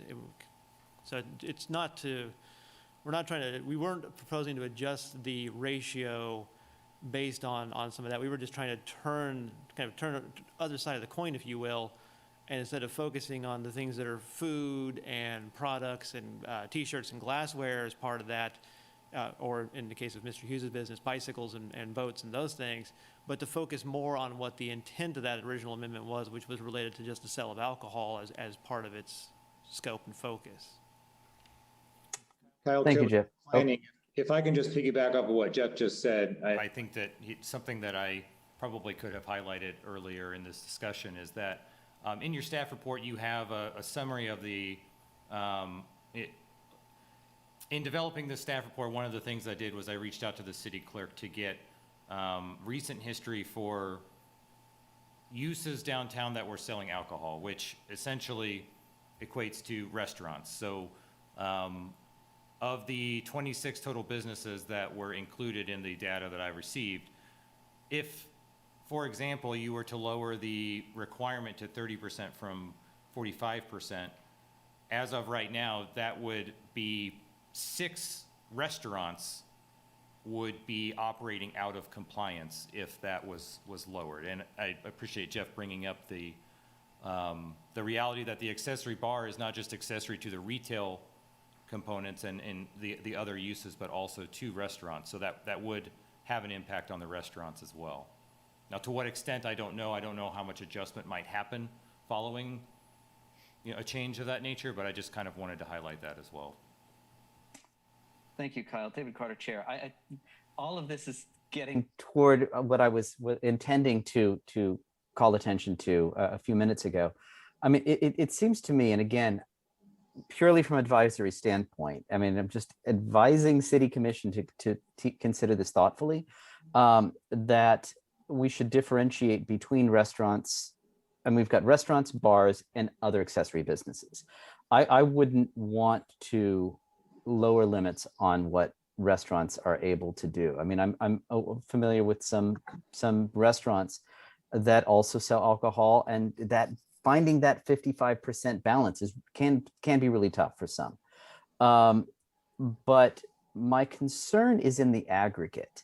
It's kind of what Mr. Hughes was alluding to, that if you can go from business to business to business and find a drink in every single establishment, you don't have to look at bars being, more bars being the only issue. I mean, the competition between bars. Rather, you have this experience of alcoholizing every single retail experience, and it does turn downtown into essentially what I was saying earlier, one big bar with sidewalks. And so I would be really cautious about making this an option for every single establishment. I would consider for non-restaurant establishments keeping the limit at something relatively low, something between, say, 10 and 25%, so that it opens that option to those establishments and doesn't get in the way of plans like Sunflowers, which seems, in agreement with other commissioners, that it seems a really reasonable and, it's complementary to this social aspect of the brand that they're selling, but at the same time doesn't turn every single establishment into an aggregate bar, contributing to the experience of an aggregate bar downtown. So I know there were several other commissioners who wanted to speak up. I saw, Commissioner Ashworth, Commissioner Carpenter, who also seemed to want to say something. So please let me know. Commissioner Ashworth. Commissioner Ashworth, Planning Commissioner.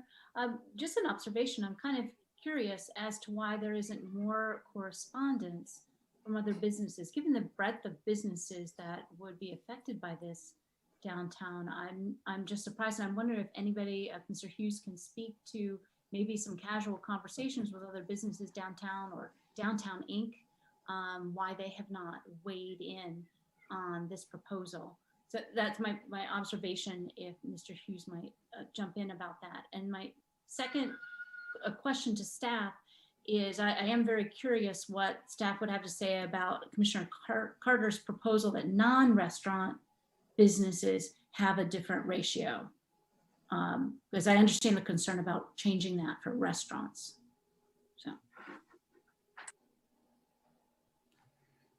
Yeah, so Dan Hughes, Sunflower Outdoor and Bike Shop. As to the general conversation about this pivot downtown, I've had some conversations with other retailers downtown about whether or not they want to add alcohol as part of their experience. But I think most of everybody in downtown Lawrence for the last year and a half has been in a fairly hunker down sort of mode, trying to survive the pandemic. And whether that's a restaurant pivoting to outdoor dining in a parklet, or it's a department store on the corner of 9th and Mass trying to figure out how to deliver goods in a curbside or online experience. I think everybody has been and this is just a guess on my part, but I think they're really kind of in a bunker mentality and maybe not looking towards what the future of retail might be, and trying to provide those experiences that can't be purchased online somewhere.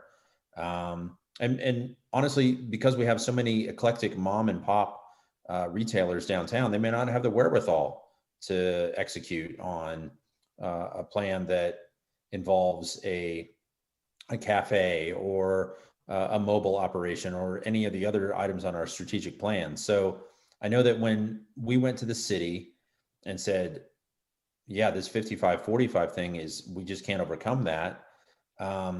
Their reaction was, look, we can't judge how much you're selling 55 to 45 because we just look at it from a sales tax perspective. The sales tax on goods and services and food is at one level and alcohol is at another level. And that's how we tell what your ratio is. So let's flip the script for the next year and see what the experimentation is like. And I don't know that there have been very many traditional retailers who have grabbed that brass ring and tried to experiment, right? They've been in a hunker down mode. So yes, there have been conversations about what this might be like, but the hurdles to get to this point of being able to sell a beer at the end of a trail run are pretty formidable. Thank you, Mr. Hughes. David Carter, Chair. Commissioner Ashworth, did you have any follow-up questions? Thank you for that. But my follow-up question was to staff about your proposal, Commissioner Carter's proposal about changing the ratio for non-restaurant uses, as you just mentioned prior to my commenting. Jeff Craig, Planning and Development Services Director. I think to Commissioner Ashworth's question, there's two use categories in the table that we're generally talking about this evening. One is eating and drinking establishments, and the other is retail sales and service. Off the top of my head, without really having put a great deal of brain power behind it at the moment, it is possible to differentiate a ratio based on the use categories and kind of use that as a measure and metric to figure out to kind of to Commissioner Carter's note there. Now, I don't have in front of me or have the idea of what that would, how that would shape and look like to do the measurements to kind of how, is that possible to be able to split those sales and have that kind of calculation be done? We need to work with the city clerk's office and research that a little bit more, but it is possible to just separate the ratio based on the use categories in the tables and then kind of use that as a way to kind of differentiate between those that are, for the lack of a better description, selling product versus selling food. Thank you, Jeff. David Carter, Chair. I would just make one request for when you present this information to the City Commission, that you sort the table on the alcohol sales percentage so that it's easier to kind of see what the trends are and if there are any breaks in the distribution, because it'll be kind of easier to tell, oh, there are X number of establishments selling at this level and, most of them are selling at some other level. Commissioner Sinclair, I think you had a question or comment. Yeah, Luke Sinclair, Planning Commissioner. I actually had a question for you, Mr. Chair, on lowering the percentage for alcohol sales for some certain other non-restaurant or retail type businesses. I mean, the goal there is it to disincentivize businesses getting into that business, so to speak? And if so, is it better just to disallow it in, as many as we can, or the City Commission wants to? Because if we're just lowering the percentage, it seems to me we'd still have sort of the aggregate bar that you'd be concerned about. It'd just be, the businesses wouldn't, I guess, be able to promote that kind of aspect of their sales as much as others, or things along that line. And I'm wondering, because I guess I'm kind of in favor, I think at this point, of just a bright line, 45% rule across the board. I'm sensitive to the concerns, and I think what Mr. Hughes was mentioning just a little while ago, the fact that so many businesses have been in hunker down mode. As things open back up and businesses sort of spin back up to normal speed, it may be that they start thinking about doing this, and there's a sort of a glut of these sorts of uses. But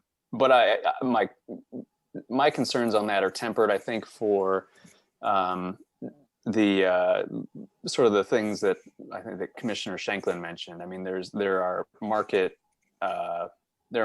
controls out there, and getting a liquor license and everything that's attendant to that, I think, would probably curb a lot of people from considering it.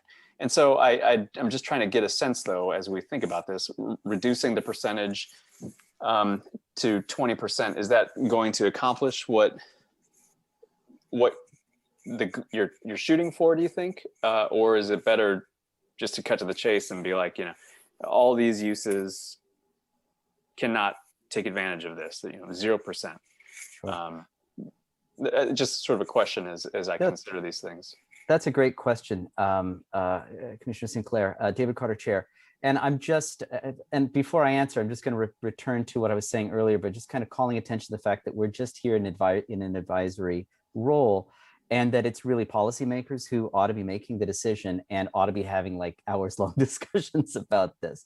I'm taking into account a few of the things we were looking at. One was Commissioner Sand's observations about certain types of businesses, and kind of a sensitivity to, I already expressed my misgivings about like a global change, but I'm also really uncomfortable with the idea of trying to single out certain types of businesses that shouldn't be able to do this. I mean, it becomes just really complicated.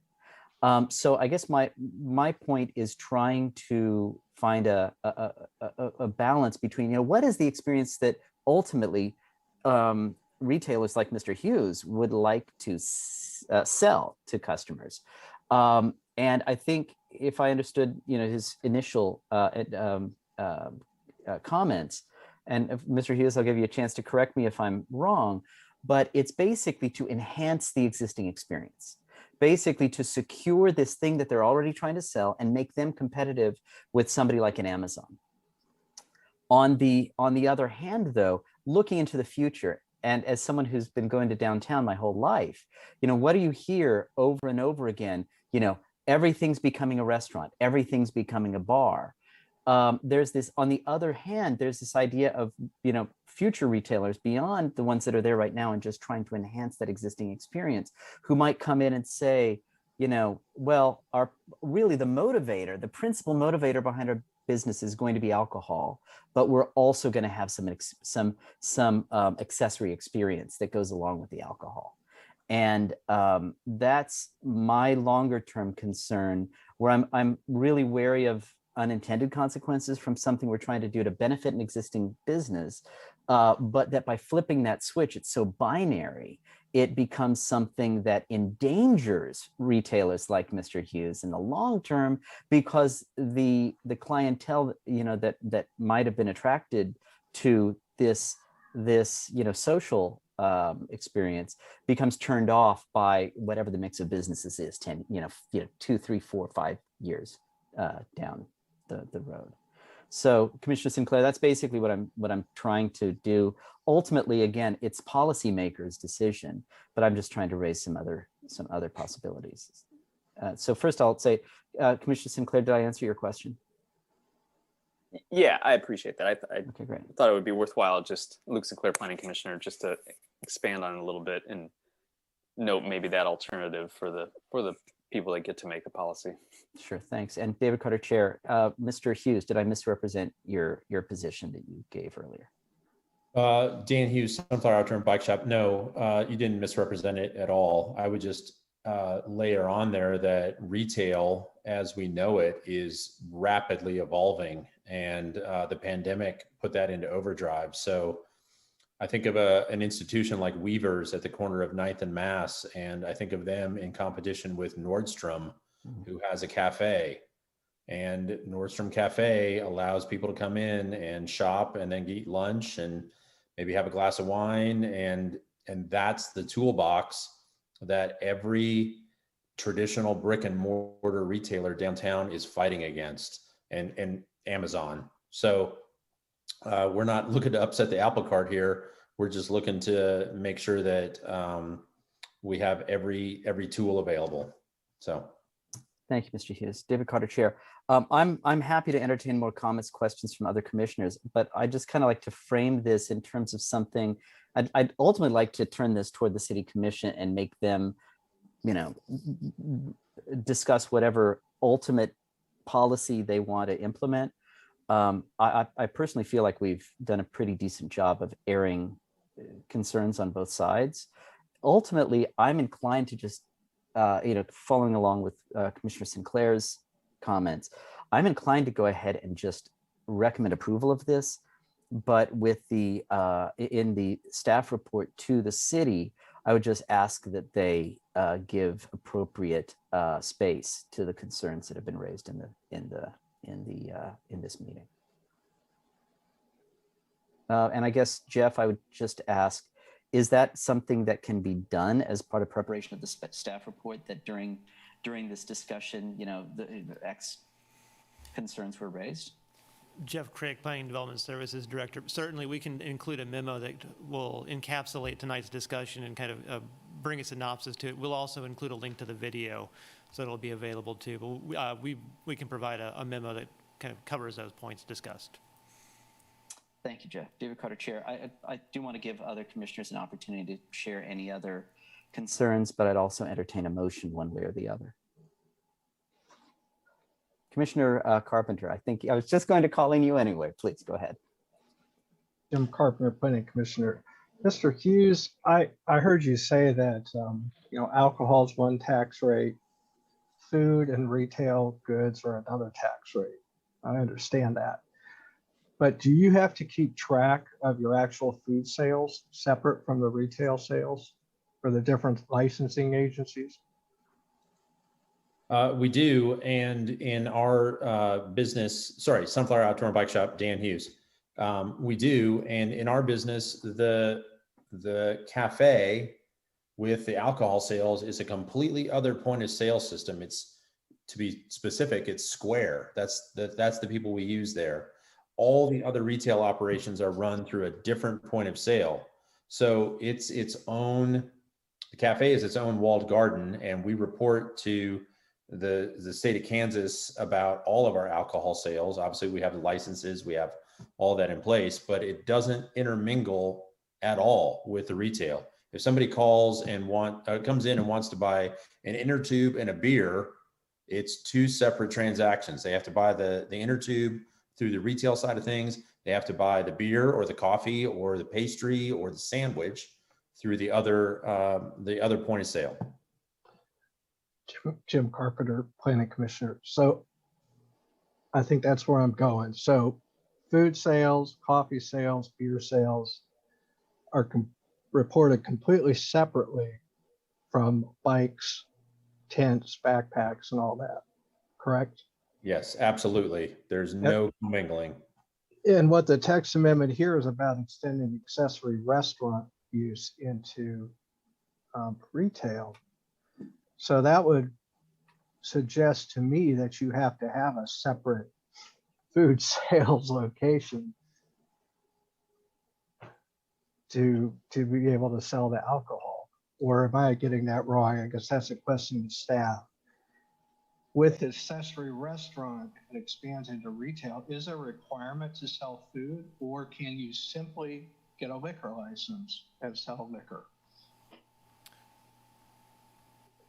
Kyle Kobe with Planning. I guess it would depend on the goods and services that an individual business wanted to provide. If I believe the question was, would you be able to just get a liquor license and just sell beer and not have to sell food as well?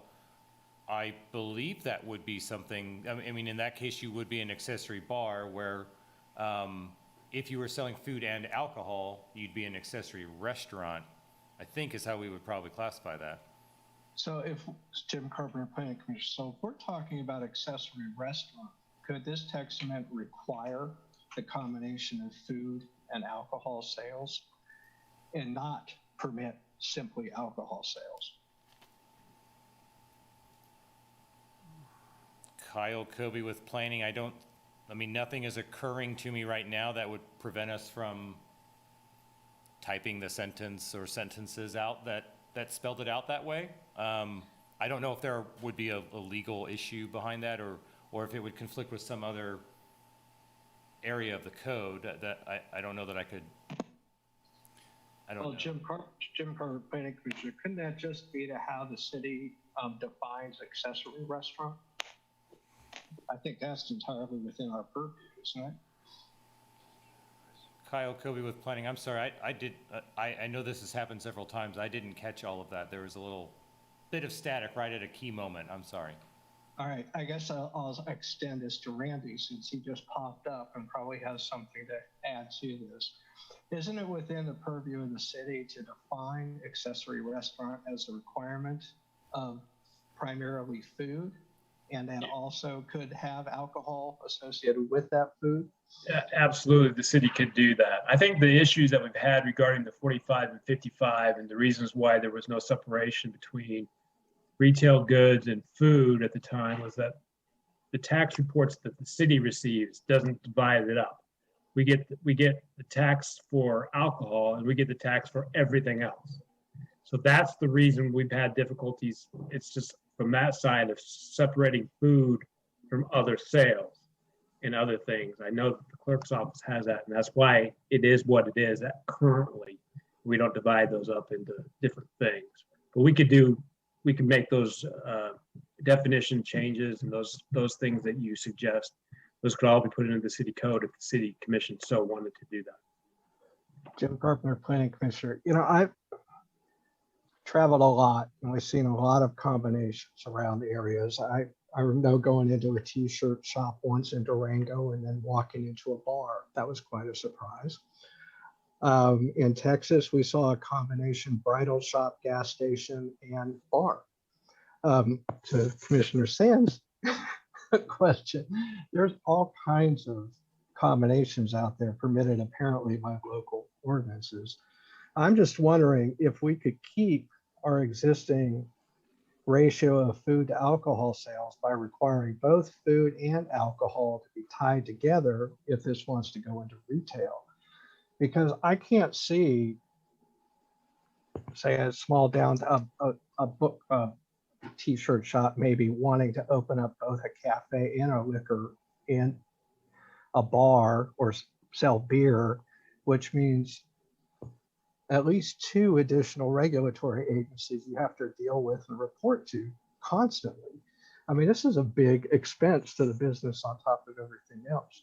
And, I'm just looking for a way that maybe we can simplify this, that we tie it to food, that we can keep it the same for everybody, because I'm pretty sure if we start applying different standards to different types of businesses, we could run afoul and have some problems. So I'm just throwing that out there in the conversation to the city commission. I'd like to, push this forward to the city commission. We have to find a way to help our local retailers keep going. And if some of them think that this is appropriate, I think we can do it in a way that limits the use of it. Because I don't think we're going to have everybody down the street try to do this. I mean, we're going to reach a saturation level on top of that too. And certain businesses don't go with it. In fact, I don't know if you can actually sell alcohol where you do tattoos. Those licensing requirements might say absolutely no, no way, never. So, there's all kinds of things we don't have in front of us right now that are going to play out. So I just want to throw another way of possibly looking at this into the mix that goes to the city commission. Thanks. Thank you, Commissioner Carpenter. David Carter, Chair. I just want to clarify, under the circumstances, would you just ask that idea be added to the memorandum to the City Commission? Yes. Perfect. Thank you. That's a really, really insightful observation. I have to confess something similar occurred to me earlier, but I would not have been able to find a way to express it so succinctly as you did. So with that, I'm going to ask if other commissioners have ideas, feedback, questions, or possibly even a motion at this point, so that we can, because unless I'm mistaken, I think there's a general consensus that we want, businesses like Mr. Hughes's to succeed, to have the opportunity to broaden the services that they provide to their customers and to contribute to an overall commercial health of downtown. So I'd like to ask other commissioners to either raise other perspectives that maybe we haven't heard already, or perhaps to make a motion so that we can move on. Commissioner Sands. I've got 2 questions for staff. They're short. First, how come the city isn't an applicant?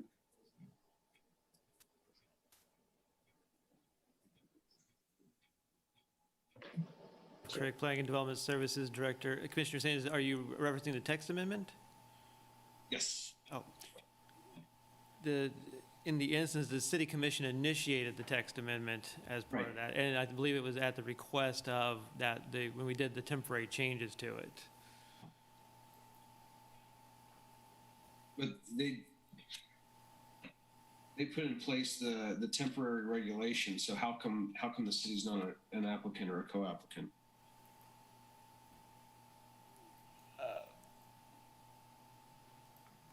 Kyle Kobe with planning. So the text amendment was initiated at the same time that the temporary resolution was adopted. So part of that motion that was made. So all of it follows that initial request by the applicant for these changes to take place. And I guess, I don't know that the city would typically be, if I'm understanding the question correctly, we would in effect be making the city an applicant on every text amendment application. Is that, am I understanding the question correctly? No, so the city commission adopted a resolution that allowed for certain uses, specifically in response to COVID-19 pandemic. And so I'm wondering why the burden on this is on Mr. Hughes and not the city. Why is the city not an applicant?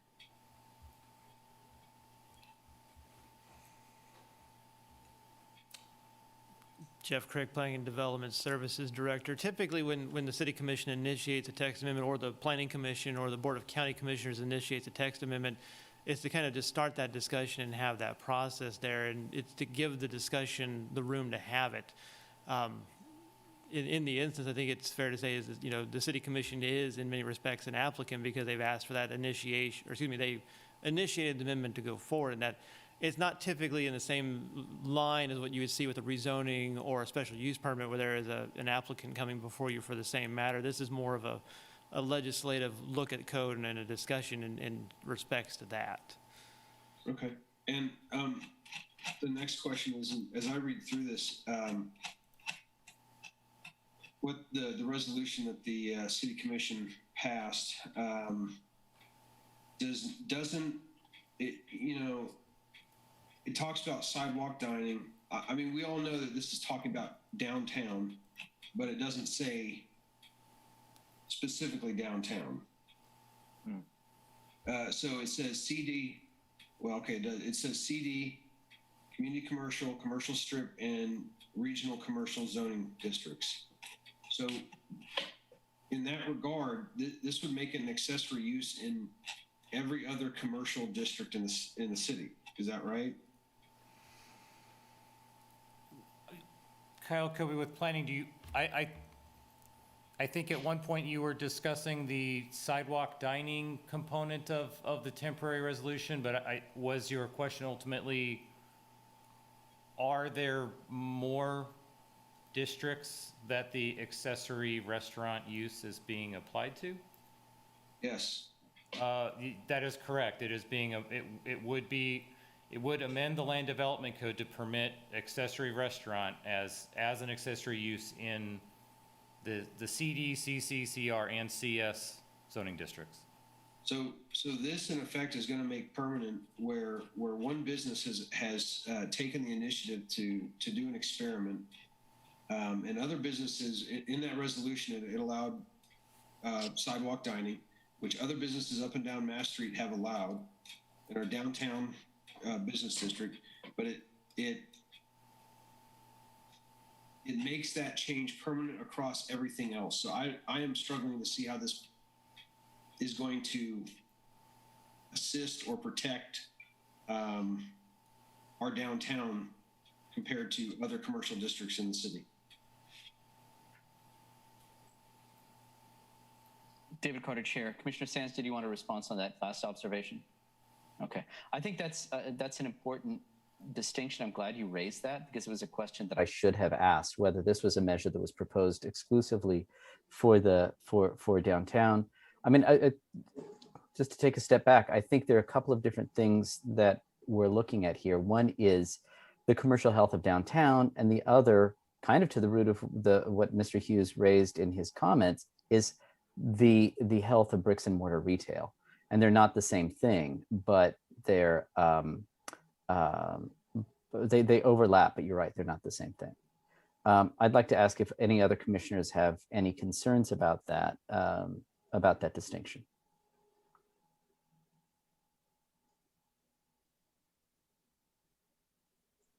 Because I'm not sure if it's important to this particular text amendment, but it is notable. Okay, thank you, Commissioner Sands. I'm taking all the time because after this I'm done, right? But Rob Sands, Planning Commissioner. I'm going to state at the onset that I think the idea that Mr. Hughes has to keep his business relevant in downtown, to keep his employees employed, and to create a sense of community is all 100% appropriate. I think that what is proposed to us, though, will not aid in protecting him as a downtown business owner or the rest of our downtown businesses. I'm going to say this, but I don't mean this to sound rude or pejorative. I think this needs more work. I think this needs to be a bit more focused, specifically to downtown. And the reason I say that, and the reason I brought up the sidewalk dining part of the resolution was it is clear that even though the resolution states all the different zoning categories, it's still clearly specified. It's still in intent in order to allow downtown to continue to thrive. So I'd be, and I'm going to ignore the fact that there's probably some businesses that we're not thinking about that where this alcohol sales probably wouldn't be 100% appropriate. I'm going to ignore all that. I think this needs more work.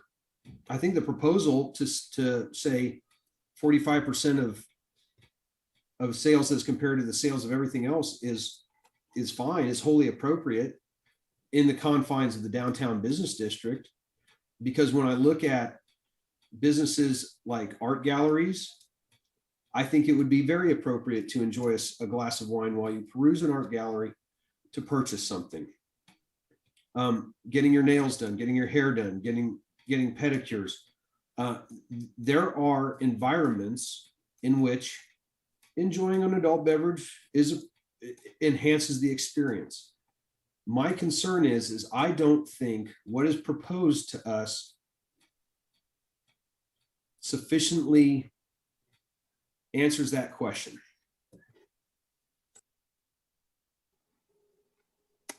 Thank you, Commissioner Sands. David Carter, Chair. I'm going to open this back up again to other commissioners because I think we need to, sooner or later, we'll have to move on to, a recommendation to approve, a recommendation to deny, or a deferral.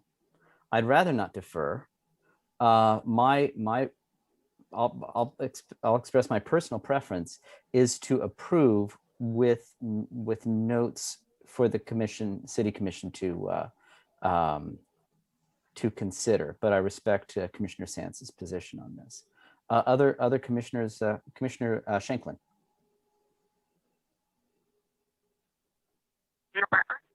Greg Shanklin, Planning Commissioner. I have a question for Mr. Hughes and then a general comment.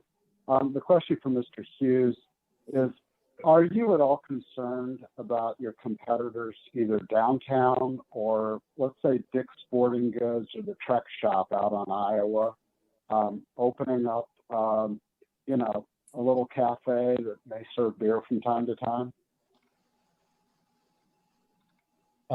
Dan Hughes, Sunflower Outdoor and Bike Shop. Am I concerned about competitors following this hybrid model of providing experiences? No.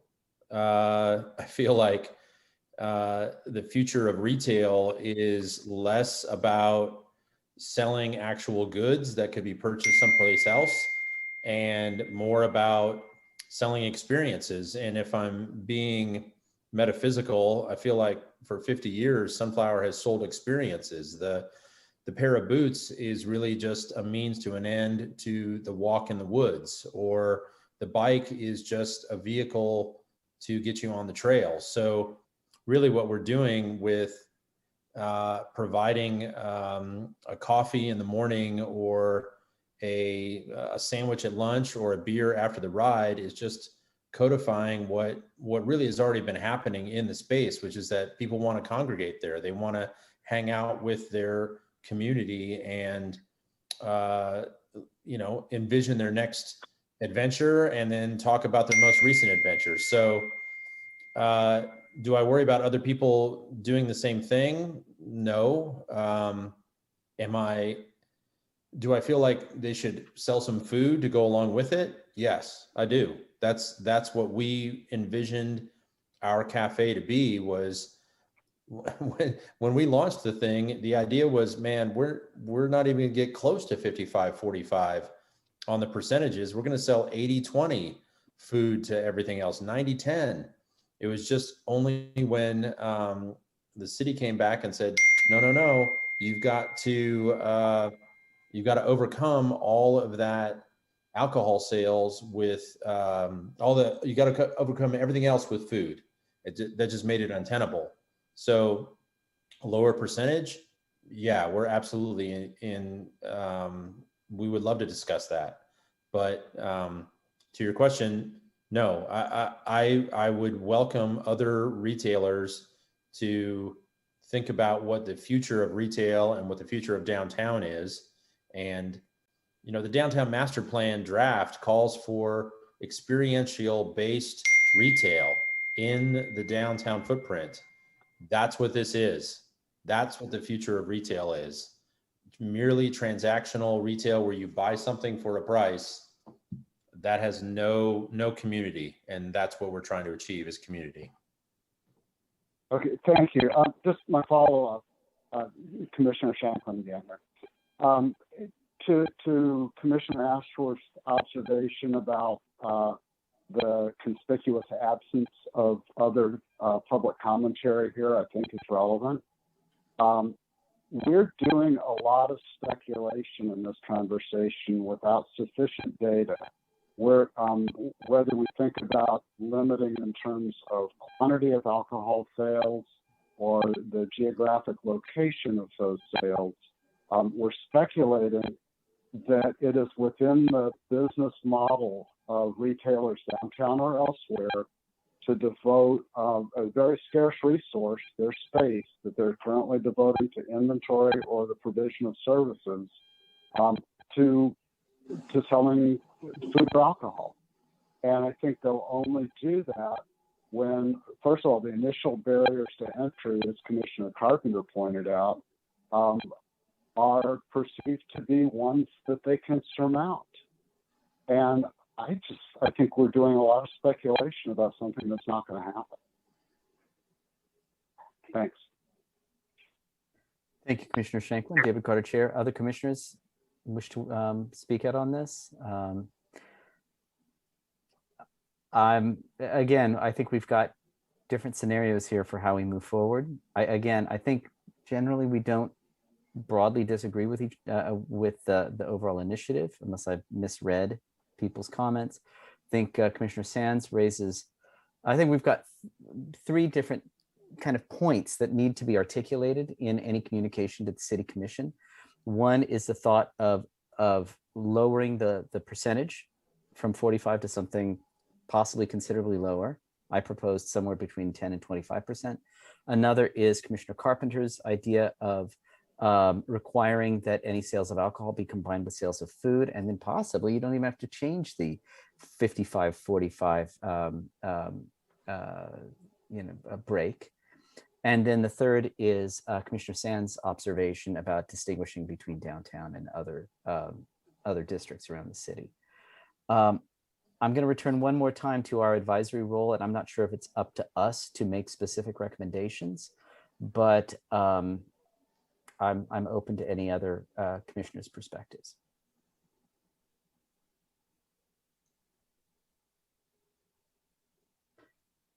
I'm also open to a motion if any commissioner feels that they're in that position.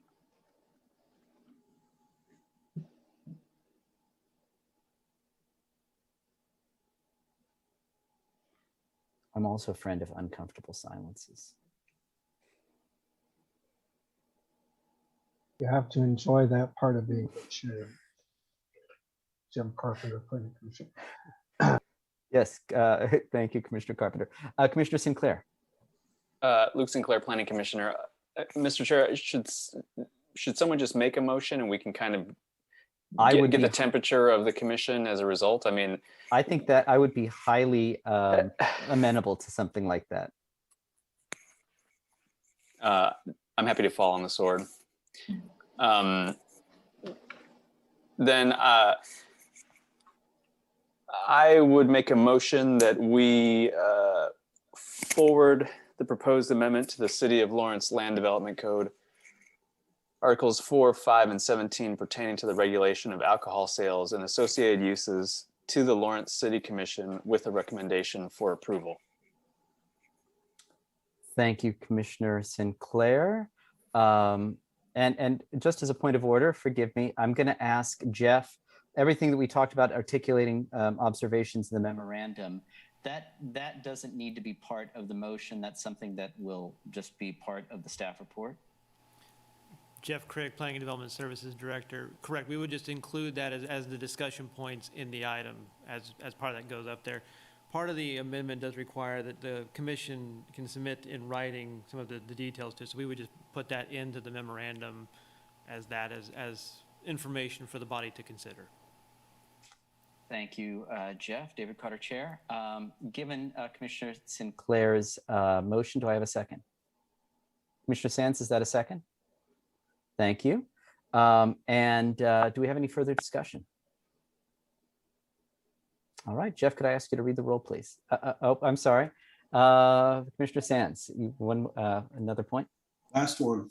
I'm going to vote against it, but I seconded it because I think the concept is sound. I'm going to vote against it because I think it's too broad use in base zoning districts. But since I have to have an up or down vote, I thought a second and a vote against would be as close to showing my support of the initiative downtown as I can without approving it in wider use citywide. Thank you, Commissioner Sands. Respect your position. Jeff, unless Commissioner Shanklin, was there any further discussion from you? I think that was a second. Okay, great. Jeff, could I ask you to read the roll, please? Certainly. Jeff Craig, Planning and Development Services Director. Commissioner Ashworth? Yes. Commissioner Butler? No. Commissioner Carpenter? Yes. Commissioner Carter? Yes. Commissioner Payton? Yes. Commissioner Sands? No. Commissioner Shanklin? Yes. Commissioner Sinclair? Yes. Motion passes 6-2. Thank you very much, David Carter, Chair, and thank you, Mr. Hughes, for your patience in sitting through this. We only have 2 items on the agenda. So basically, we're done with our regular agenda. We've got on miscellaneous old and new business, and for procedural reasons, we do have 2 more items to consider. I would just like to take the temperature of the other commissioners and ask whether a brief recess would be in order, or whether people want to power through. Commissioner Ashworth, I think I see the support for a brief recess. So why don't we take? Okay, absolutely. Let's take 5 minutes and come back here at 8:49. Thank you.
Hey all, thanks to folks for waiting through the recess. We are now at our Miscellaneous, new or old business, and we have two specific items, and David Carter, Chair. The first item is to consider a variance from the sidewalk requirements for a minor subdivision for Billy Edition located at 109 North 8th Street. And Avery, I believe you're going to educate us about this. That is correct. Good evening, commissioners. My name is Avery Kerner, and I am a planner with the Planning Division. The item before you this evening is to consider a variance from the sidewalk requirements for a minor subdivision MS-21-00144 for Billy Edition located at 109 North 8th Street. As you know, minor subdivisions are processed administratively. However, Planning Commission approval is required for variances from the subdivision design standards. The minor subdivision for Billy Edition is currently under review, but was included within the staff report to provide context. So tonight, there is no Planning Commission action needed related to the proposed minor subdivision. They'll just be considering the variance request. So quickly, I'll just give a little bit of background information on the proposed minor subdivision and the property, and then I'll go further into the variance request before you this evening. So 109 North 8th Street is currently made up of portions of 2 platted lots. The minor subdivision associated with this variance request proposes to dissolve a lot line that runs vertically through the center of the property and proposes to establish 2 new horizontally platted lots, which will add 1 developable lot to the neighborhood. There are currently no sidewalks on either side of this block along North 8th Street. The property was previously platted as part of Simpson subdivision, which was recorded in 1866. North 8th Street is classified as a local street, which requires a 5-foot minimum sidewalk on both sides of the street per section 20-811C1I of the subdivision regulations. Approximately 151 linear feet of sidewalk would need to be installed on the west side of North 8th Street with this minor subdivision, and this section of sidewalk would not immediately connect to any existing sidewalk. This area does have limited sidewalk infrastructure. Sidewalk en route to John Taylor Park and Woodlawn Elementary School exists on the west side of North 8th Street, north of Walnut Street. Again, the variance request this evening is from the requirement to provide sidewalk along North 8th Street as is required for local streets per section 20-811C1I of the subdivision regulations. This request isn't to consider deferring installation of the sidewalk, but is to decide whether or not sidewalk will ever have to be installed at this location. So if you choose tonight to grant the variance, then this property will be exempt from ever having to install sidewalk. If you choose to deny the variance, the applicant will be required to install sidewalks as required by the subdivision regulations. This sidewalk variance is before you this evening because the city engineer was not in support of deferring the installation of the sidewalk for the associated minor subdivision. And this is because of the property's close proximity to parks and because the minor subdivision is for approximately half the block. Section 20-813G of the subdivision regulations outlines the variance process and review criteria for variances from the subdivision design standards. There are 3 criteria to be reviewed when considering a variance, and per section 20-813G2 of the subdivision regulations, a variance shall not be granted unless all 3 of the criteria apply. Those criteria are 1, that strict application of these regulations will create an unnecessary hardship upon the subdivider. 2, that the proposed variance is in harmony with the intended purpose of the subdivision regulations.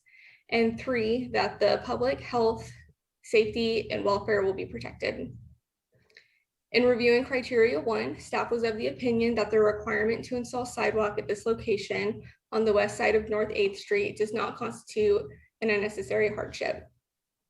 There are no contextual issues on the site that would prohibit installation of a sidewalk, and adequate right-of-way already exists to accommodate the installation. Staff also found that the second criteria did not apply and that granting the requested variance from providing sidewalk would be in opposition to the purpose and the intent of the regulations. The purpose and intent of the subdivision regulations is to, among other things, ensure the continuity of the city's transportation network and other public needs, as well as to contribute to conditions conducive to the health and safety of our community. The property was initially platted at a time when sidewalks were not required. Development activity occurring today, such as the associated minor subdivision, is required to comply with the current standards of the subdivision regulations and/or the land development code.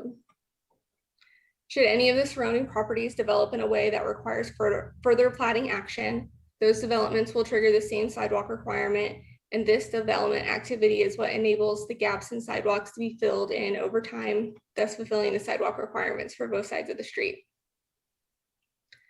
Finally, staff determined that the third criteria did not apply and that granting the requested variance could impact the public health, safety, and welfare. The intent of the sidewalk requirement is to provide public connectivity and amenities equally to all development areas. As is, there are currently no sidewalks on either side of this block along North 8th Street. And while the required 151 feet of sidewalk will not immediately connect to the existing sidewalk infrastructure in the area, again, individual development actions such as this proposed, or such as the proposed associated minor subdivision, are what continually grow the city's sidewalk network to enhance and provide safe multimodal transportation options. Granting the requested variance for the associated minor subdivision would essentially create a permanent gap in the city's sidewalk network by exempting the property from ever having to install sidewalks. Based on the findings presented this evening and in the staff report, staff recommends denial of the variance requested from the requirement to provide sidewalk for the minor subdivision MS-21-00144 for Billy Addition located at 109 North 8th Street. And unfortunately, we do not have the applicant with us this evening, but I would be happy to answer any questions should you have them. And with that, I will pass it back to the commission. Thank you. Thank you, Avery. David Carter, Chair. So with the applicant not present, that leaves it up to any members of the public. I don't know that we have any members of the public left on the meeting. So I will ask Kyle if there's anyone in the commission chamber who might be interested in speaking on this. Kyle Kobe with Planning. There's nobody in the room to speak on this item. And just to confirm, I'm not seeing any Zoom hands going up either. Very good. Thank you, Kyle. David Carter, Chair. With that, I'll turn it over to the commission for questions to Avery or other staff.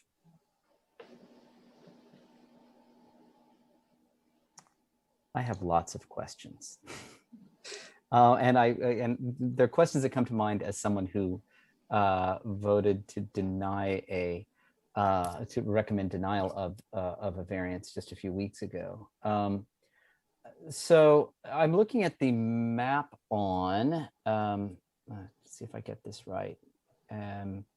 Page, I'm not sure what page, it's page 87 of our packet.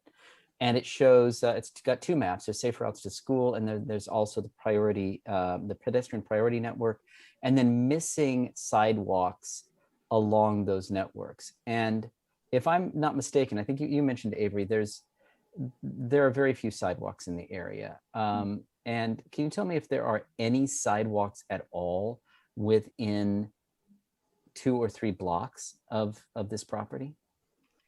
Yes, this is Avery Kerner with the Planning Division. So they're just a couple blocks north, as mentioned in the presentation. There is sidewalk that is en route to John Taylor Park and Woodlawn Elementary School. And that section of sidewalk is identified in Transportation 2040 as a pedestrian priority network, or as part of the pedestrian priority network. That section of sidewalk is also identified as a safe routes to school route. In addition to that sidewalk, there is sidewalk located, I need to turn on my street labels. So along Oak Street, there is a small section of unconnected sidewalk for 4 houses along Oak Street. And then again, to the north, there's some additional sidewalk infrastructure that leads to the intersection of North 8th Street and Walnut Street to connect to that priority pedestrian network section of sidewalk. Thank you, Avery.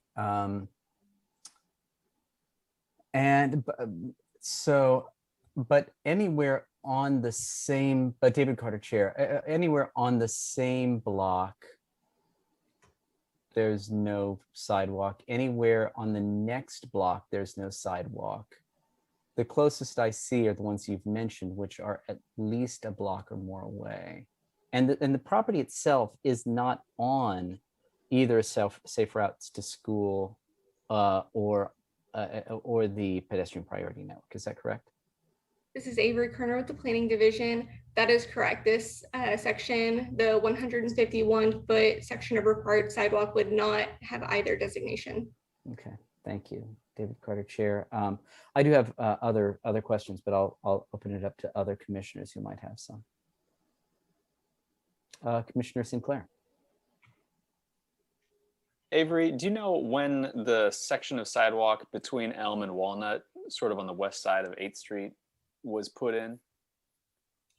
Let me pull it up. I do not know when that section of sidewalk was pulled up. I can look at aerials and give a rough idea of when that was installed. I know for this section of sidewalk on Oak Street, when I pulled up aerials, that sidewalk was installed sometime between the year 2000 and 2003. But I would have to look through aerials here real quick to see if I could figure out when that sidewalk along West Walnut was constructed.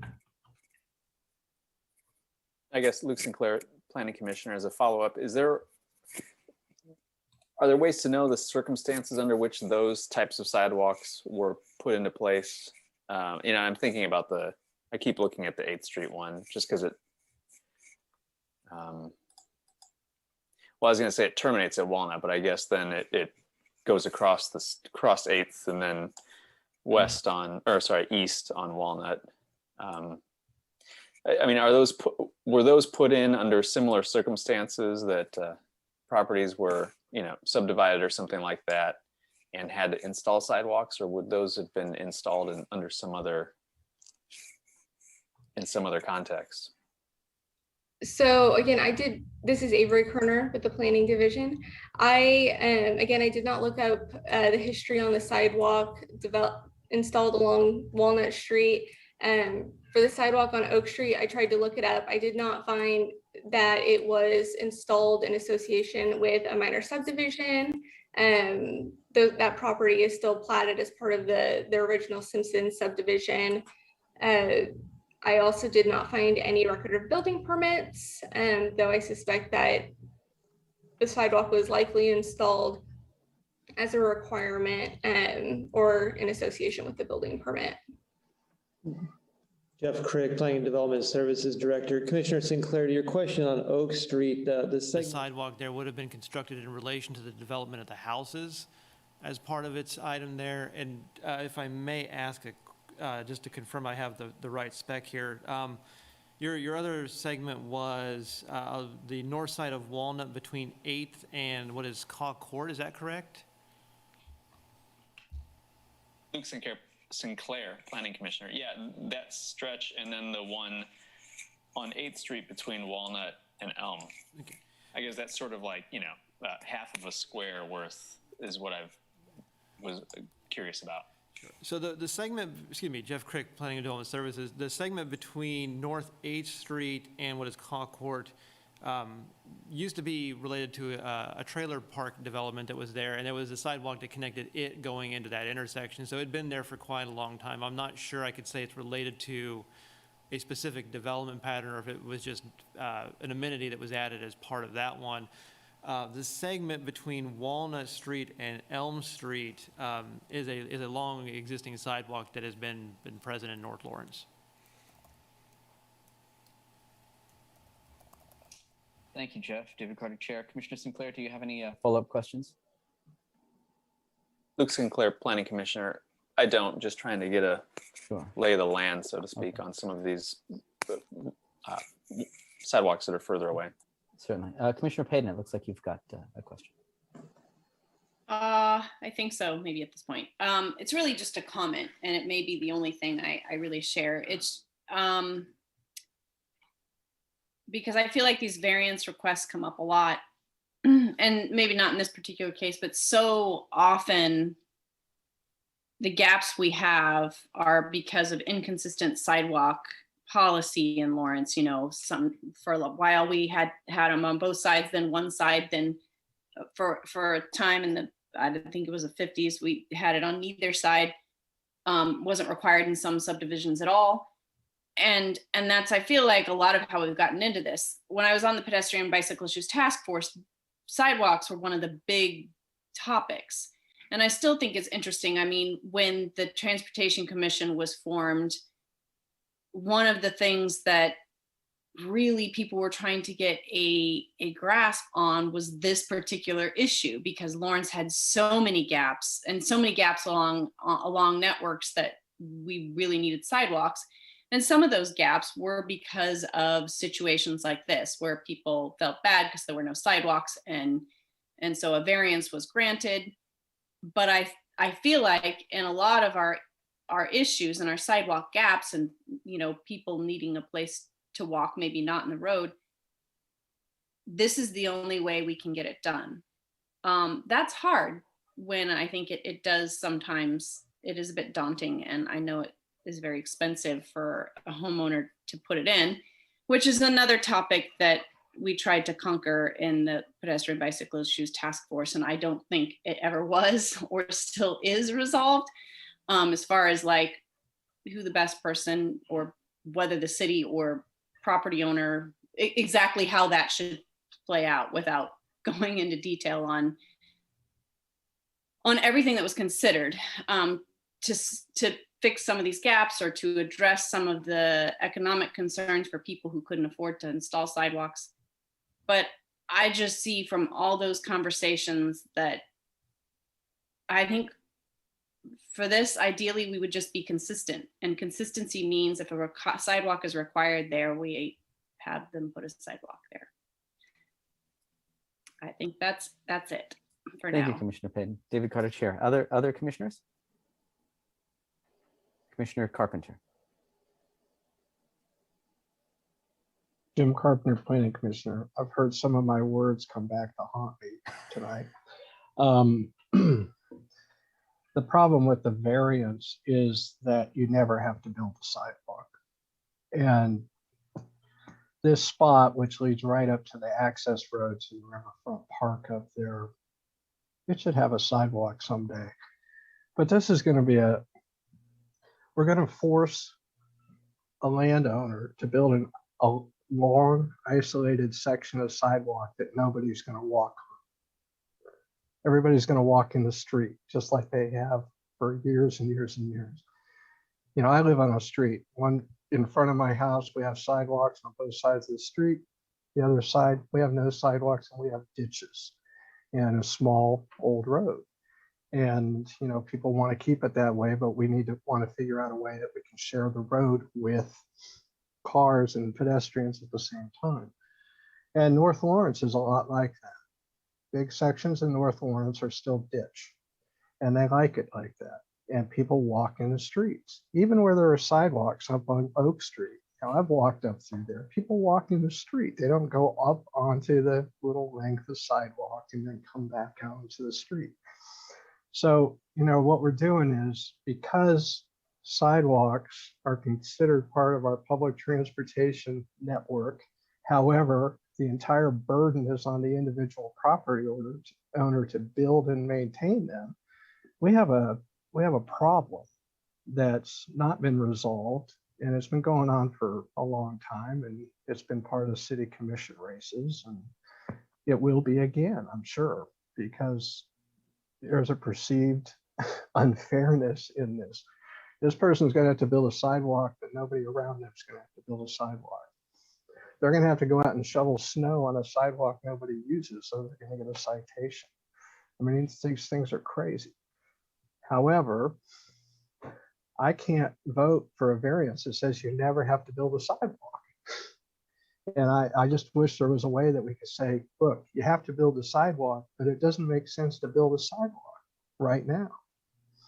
So, but that's not our option, unfortunately. So as Commissioner Payton said, we're stuck with being consistent and say you have to build a sidewalk that's basically going to be useless to anybody. Thank you, Commissioner Carpenter. David Carter, Chair. I have a question, Avery, about, since Commissioner Carpenter brought up the drainage system in his neighborhood. Can you tell me what the gutters are like in this area? Do you happen to know? This is Avery Kerner with the Planning Division. For this particular location, I did drive by the site. I don't believe that there are existing gutters at this location or for a majority of the streets in this area. That being said, this specific location, while a lot of the streets, as Jim Carpenter mentioned, have ditches, this section or this property does not. It is relatively flat, and there's not a ditch at this location. Thank you, Avery. David Carter, Chair, and I just betrayed myself as not having visited this site, but I do have an image here of the street level, and I'm confirming that there are no conventional concrete gutters here.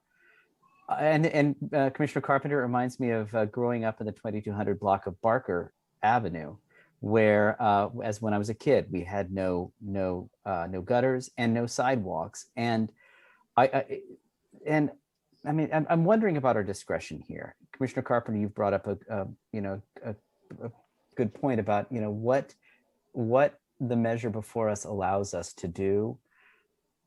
From a common sense standpoint, I completely support the variance, because this is a stretch of sidewalk that goes from nowhere to nowhere along an area of street that someday probably will get concrete gutters, and when it does, we'll get sidewalks.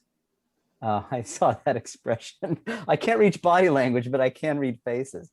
And maybe that won't happen. But I mean, I anticipate that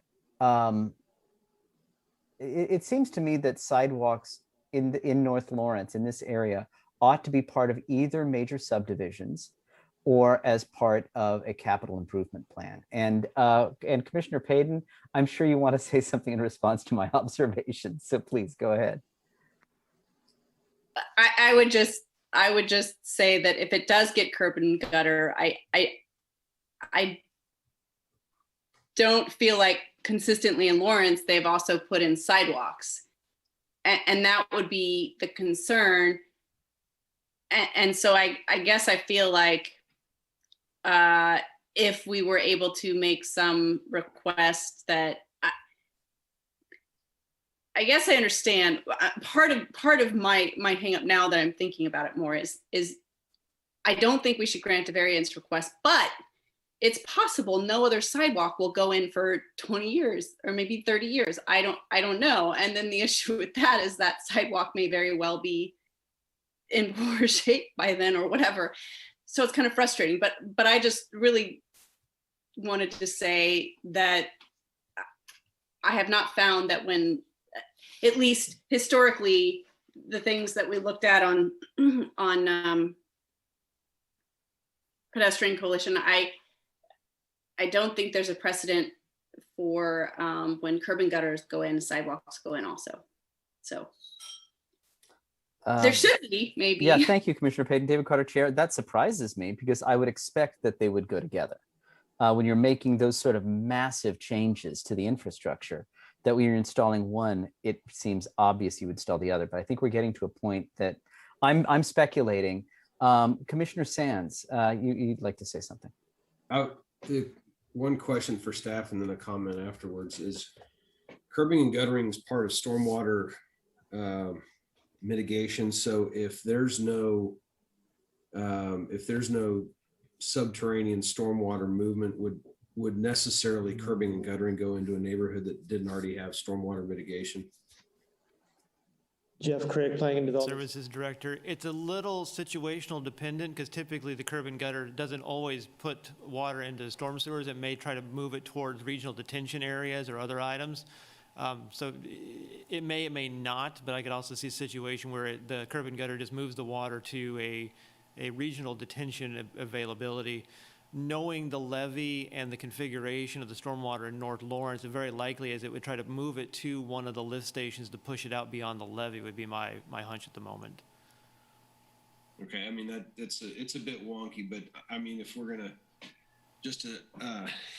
I'm not sure I share the analysis, the speculation that eventually curbing and guttering may go in. I think it'd have to be part of a larger stormwater plan. The comment I want to make is I think that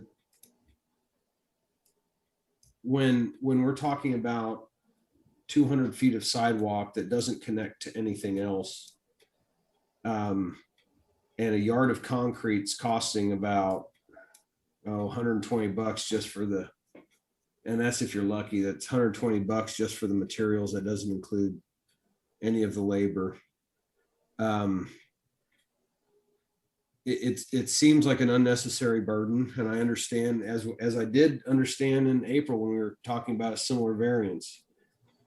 But I think there could be an unintended consequence here, in that when we were talking about the sidewalk improvement plan a couple years back, I had neighbors in my neighborhood make the observation of at what point, when the city really fully enacts this program, does it become a detriment to a homeowner that has the responsibility to repair their sidewalk if on the other side of the street, that neighbor doesn't have any sidewalk to maintain? Could that affect sales prices, property values, comps, et cetera, et cetera? I don't know. I don't myself personally prefer to speculate on what might happen to property values in the future, but that neighbor, he made a good point. I would support a variance on this, just like I supported a variance in the April discussion, simply because I think if word gets out that we are expecting property owners to pave pathways that don't connect with anything else, there may be an unintended consequence of people stop trying to improve the property that they own, stop trying to subdivide, stop trying to improve density or increase density, stop trying to expand their business or whatever. So that concludes my comments. Thank you. Thank you, Commissioner Sands. David Carter, Chair. Other commissioners, Commissioner Sinclair. Luke Sinclair, Planning Commissioner. I guess I'd push back a little bit on what Commissioner Sands said, because I think to the extent word gets out that we're denying variances and making people build sidewalks in sort of isolated areas, so to speak, hopefully consideration would be given to why that is. And I brought this up at the last one that we did, and that's that these variances, the review criteria we're given are pretty strict. I mean, on a lot of these, it seems like there's wiggle room on the second and third criteria, but the first one is a really high burden that someone has to reach or carry. And the fact that basically a financial hardship is, totally not worth considering in terms of unnecessary hardship, really puts a lot of these out of reach, because a lot of times that's what people are relying on. This is an undue financial burden, and that's why it's an unnecessary hardship. But that's not something we can rely on. And so we're left with excuse me, we're left with whether the condition resulting from the application of the guidelines or regulations, when viewing the property in its environment is so unreasonable as to become an arbitrary and capricious interference with the basic right of property ownership, private property ownership. And it lists a couple other ones. But that one, there are good reasons for the sidewalk requirements. And it's hard, I think, to carry that one. I mean, in this particular instance, sure, it's 151 feet with no connection north or south. But as Commissioner Carpenter pointed out, this is very close to the river trails there, and it makes sense to have a sidewalk going down there. It makes sense to have sidewalks connecting that sort of southern part of North Lawrence up to the 8th Street sidewalk for kids that live down that area to walk over to Woodlawn or to the park. And so I struggle with these because it's really hard for me to find an applicant that satisfies the unnecessary hardship criteria. I think it's just really tough. And if anything is going to happen on this particular issue, I think it's going to have to come from some sort of a text amendment to this definition. Can there be some more wiggle room or flexibility given to applicants to deal with these sorts of issues so that Planning Commission can entertain those arguments a little more, give those arguments a little more weight where we can. But on this one, I'm torn too. I think it seems like they shouldn't be made to, but I don't think you satisfy the criteria, and I don't like the idea of them never having to put a sidewalk in there if we were to grant it. Thank you, Commissioner Sinclair. David Carter, Chair. Commissioner Shanklin. Greg Shanklin, Planning Commissioner. I guess I'd like to respond to Commissioner Sinclair, both the point that we need some sort of text amendment to address this, but also to the point that he says that unnecessary hardship is inarguable. Here, we've had several comments from other commissioners already saying nobody's going to walk on it. It's likely that by the time there's a connecting sidewalk, this one may be in disrepair. And there will be the necessity of maintaining a sidewalk that nobody walks on. That all sounds unnecessary to me. And at the same time, I distinguish this from the case in April where we had a 1,045-foot ribbon of concrete that was duplicative because there was one on the opposite side of the street that provided the same amount of local transportation. And so I struggle with this one, and I do think that these come up again and again. We need to have a method of dealing with them that allows for a continuing obligation to provide it if, as, and when it's necessary. Thank you, Commissioner Shanklin. David Carter, Chair. Oh, forgive me. Did I interrupt you? Okay. Other commissioners have observations, questions for staff. Commissioner Struckoff. Eric Struckoff, Planning Commissioner. I feel that this one is a little more cut and dried than the long one that we had in April. In general, I'm opposed to the variance in this case for the same reasons Commissioner Carpenter stated, recognizing still that it will not connect now, but I think it's important that we think about the future and whether by individual developments or by city program, these sidewalks are eventually built. We want them all to be filled in. The question I have is, what about those homeowners who have built sidewalks already? Suppose the city did have a sidewalk development program and built another sidewalk next to this one. What would the homeowner who built his sidewalk already have a credit?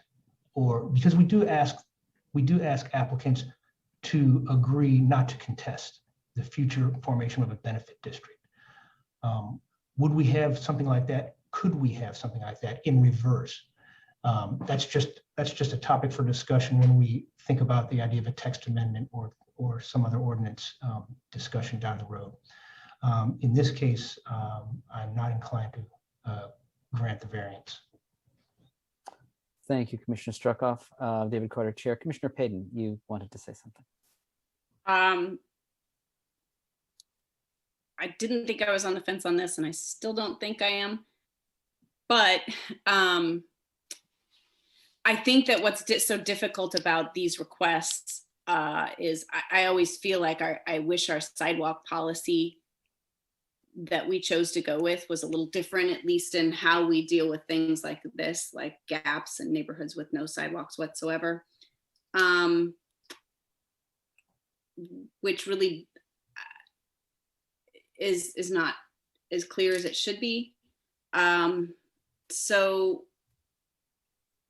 I think maybe my 2 cents isn't needed here, but I think of myself, I have 200 feet of frontage and sidewalks on one side of the street in my neighborhood. And if someone said, well, we're going to have them on both sides now, and you have to put a sidewalk on 200 feet, it would hurt a lot.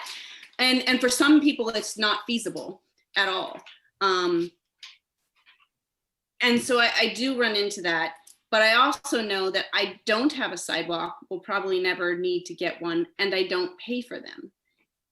And I wouldn't mind paying for them because I like having them. And that's the thing that I always come to in these situations is I feel like we should have a policy, we should have something that enables or where everyone in the community somehow contributes to that infrastructure, and we don't. And so I don't know if that's really useful to this conversation, but it is one of the issues that I think of when you have somebody that has 151 feet of frontage that they're supposed to cover. So. Thank you, Commissioner Payton. David Carter, Chair. Other commissioners?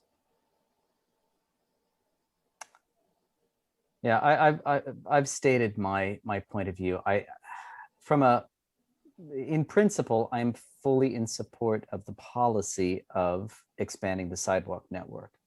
From a practical standpoint, this strikes me as borderline useless, unless, I mean, and yet I feel obligated to support it because of the criteria. And so I know sidewalks are they're a perennial issue in Lawrence. I wonder if there's a way we can provoke a request to amend the code for various concerns, for various reasons. In this particular case, North Lawrence, as Commissioner Carpenter mentioned, is an entire district that has kind of a different pedestrian culture, in part because of its distinct morphology of streets, and the current regulations overlook that. I'm inclined to oppose this. I think it's different from the April case where we were talking about an area that was changing. It was, lots were being subdivided, new construction was taking place, and so there was more of a prospect to build out the sidewalk network. And I'll not to revisit that too much, but that was along a busy street where crossing the street in order to access the sidewalk was potentially dangerous because of broad streets with likely high vehicle speeds. I don't think that's necessarily what we see here. And so I do see it as a distinct case. Although I feel obligated to support or to oppose the variance, I'm inclined to support it. I'd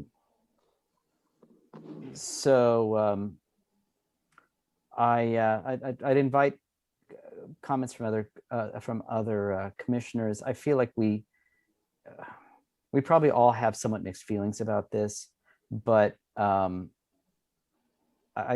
what I can understand, from what I can see, there tends to be more of a consensus to deny the variance request than to support it. But I'd be interested in hearing other commissioners' perspectives or perhaps a motion at this point.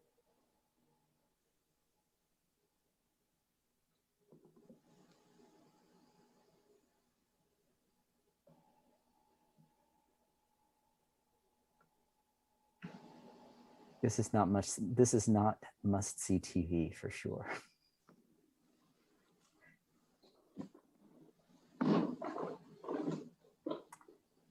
I mean, I think those are the two cases where the two scenarios where we stand right now. Either somebody has something to say to add to the conversation, or somebody I would think might want to make a motion. Commissioner Sands. I would make a motion to approve the variance, but I guess just to move everything along, I'd be willing to do that. Approve.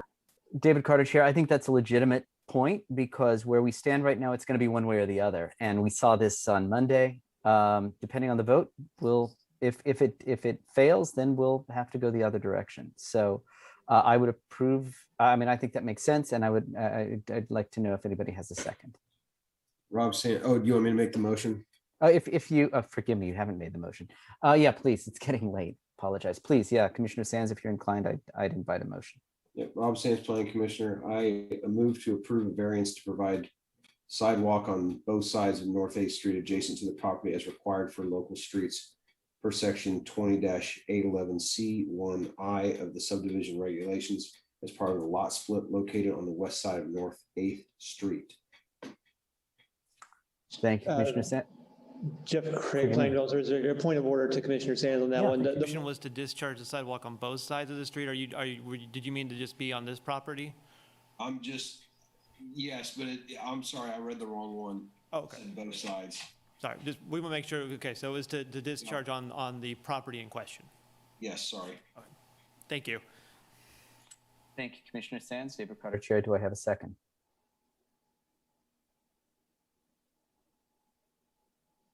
In that case, I will offer a second to that motion. Do we have further discussion before we call the roll? All right, Jeff, could I ask you to read the roll, please? Jeff Craig, Planning and Development Services. Commissioner Ashworth? No. Commissioner Butler? No. Commissioner Carpenter? No. Commissioner Carter? Yes. Commissioner Payton? No. Commissioner Sands? Yes. Commissioner Shanklin? No. Commissioner Sinclair? No. Commissioner Strugoff? No. Motion fails 7-2. Thank you, Jeff. David Carter, Chair. Could I ask someone to, if they're so inclined, to make a motion to deny? Unless there's more deliberation. Commissioner Butler, was that you raising your hand, or? I can. Oh, that would be lovely. I move that we deny the variance requested for the minor subdivision MS-21-00144 from providing sidewalks as required per section 20-811C1I for a local street in accordance with the provisions per section 20-813G of the Land Development Code for property located at 109 North 8th Street. Thank you, Commissioner Butler. David Carter, Chair. Do I have a second? Commissioner Carpenter, thank you. Any further discussion? Jeff, could I ask you to read the roll, please? Certainly. Jeff Craig, Planning and Development Services. Commissioner Ashworth? Yes. Commissioner Butler? Yes. Commissioner Carpenter? Yes. Commissioner Carter? no. Commissioner Payton? Yes. Commissioner Sands? No. Commissioner Shanklin? Yes. Commissioner Sinclair? Yes. Commissioner Strugoff? Yes. Motion passes 7-2. Thank you, Jeff. David Carter, Chair. That brings us to the second and final item on our miscellaneous agenda. Consider a variance of the land development code associated with a minor subdivision, Shenouda Addition at 1900 Tennessee Street. Luke will enlighten us to the full details of that. Good evening again, Commissioners. Luke Mortensen, planner with the Planning and Development Services Department. I know we are getting on here in the evening, so I will do my best to move us through this item. Hopefully it will be a little bit less discussion. Item number 2 is a request to consider a variance from the required right-of-way width standards for a minor arterial street as expressed by section 20-810 of the city's land development code. As Chair Carter noted, this is associated with an in-process minor subdivision, Shenouda Addition for 1900 Tennessee Street. Minor subdivisions are generally reviewed and approved administratively. As you're all aware by now, Planning Commission approval is required for variances from the subdivision design standards, of which right-of-way width is one. The applicant has submitted a minor subdivision to create 2 platted lots from its existing condition. It's a parcel made up of a portion of a platted lot. The applicant seeks to maintain the existing 66-foot wide West 19th Street right-of-way that's on the north side of this subject property, and seeks a variance from the requirement to dedicate 1/2 of the required additional right-of-way, which would be 17 feet in this instance. Both staff and the applicant's analysis is included in memo form within tonight's agenda packet. I'll note that the required right-of-way width is a result of the adoption of the current land development code in 2006 and is generally intended for newly developed rights-of-way. The Planning Commission has recently approved in 2020 a variance for the 19th Street minor arterial right-of-way width at 701 East 19th Street. That's just east of the Burrows Creek Trail. And finally, the city engineer has recommended approval of this variance. Following tonight's outcome, the applicant will continue to work with staff on this minor subdivision. There will be building permits, but there will likely not be a site plan based off of the zoning and the uses that they've indicated they're interested in pursuing. To conclude, staff recommends the Planning Commission approve the variance requested to reduce the right-of-way width as required by section 20-810 for a minor arterial street from 100 feet to 66 feet in accordance with the provisions of section 20-813 of the Land Development Code for the property address as 1900 Tennessee Street. I don't believe the applicant is with us tonight. The applicant is Steve Williams with All Point Surveying, but I am pretty familiar with this specific application, and I believe I could answer any questions. Thank you, Luke. David Carter, Chair. Kyle, could I ask you to just confirm that no one's in the commission chamber to comment on this? Kyle Kobe with Planning. I can confirm there's no one in the chamber to comment on this item, and no digital hands going up either. Thank you. David Carter, Chair. With that, I'll turn this over to the commission for questions for Luke.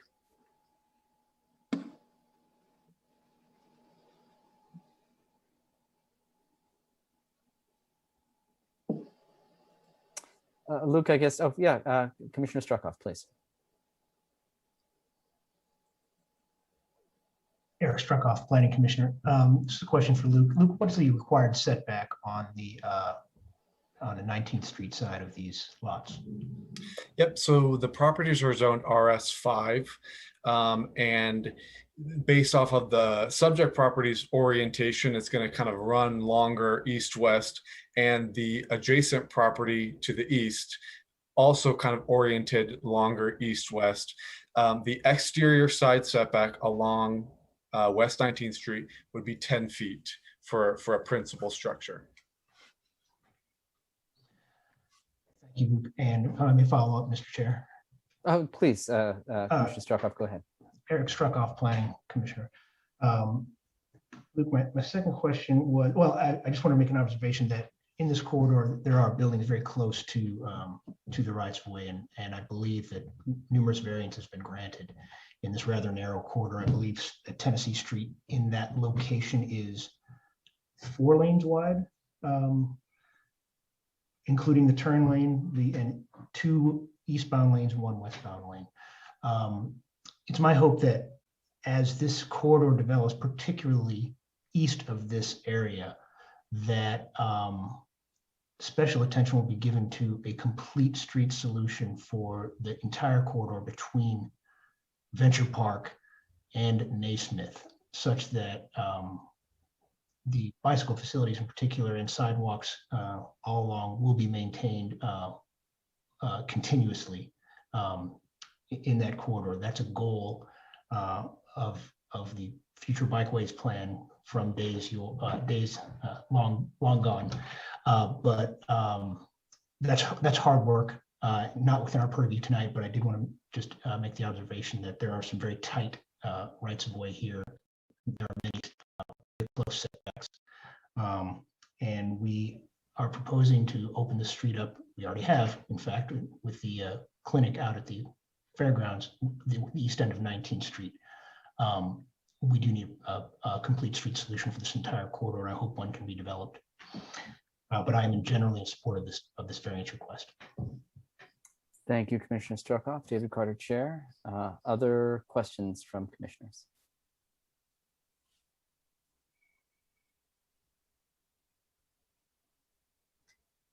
Any other concerns, reservations from commissioners?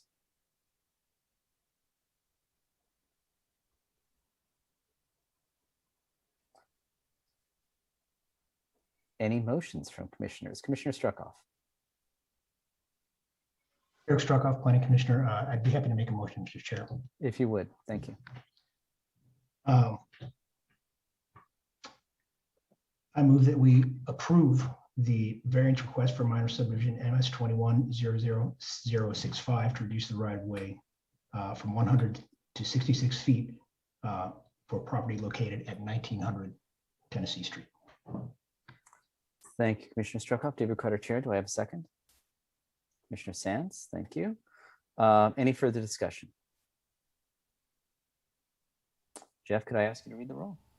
Certainly. Jeff Crick, Planning and Development Services Director. Commissioner Ashworth? Yes. Commissioner Butler? Yes. Commissioner Carpenter? Yes. Commissioner Carter? Yes. Commissioner Payton?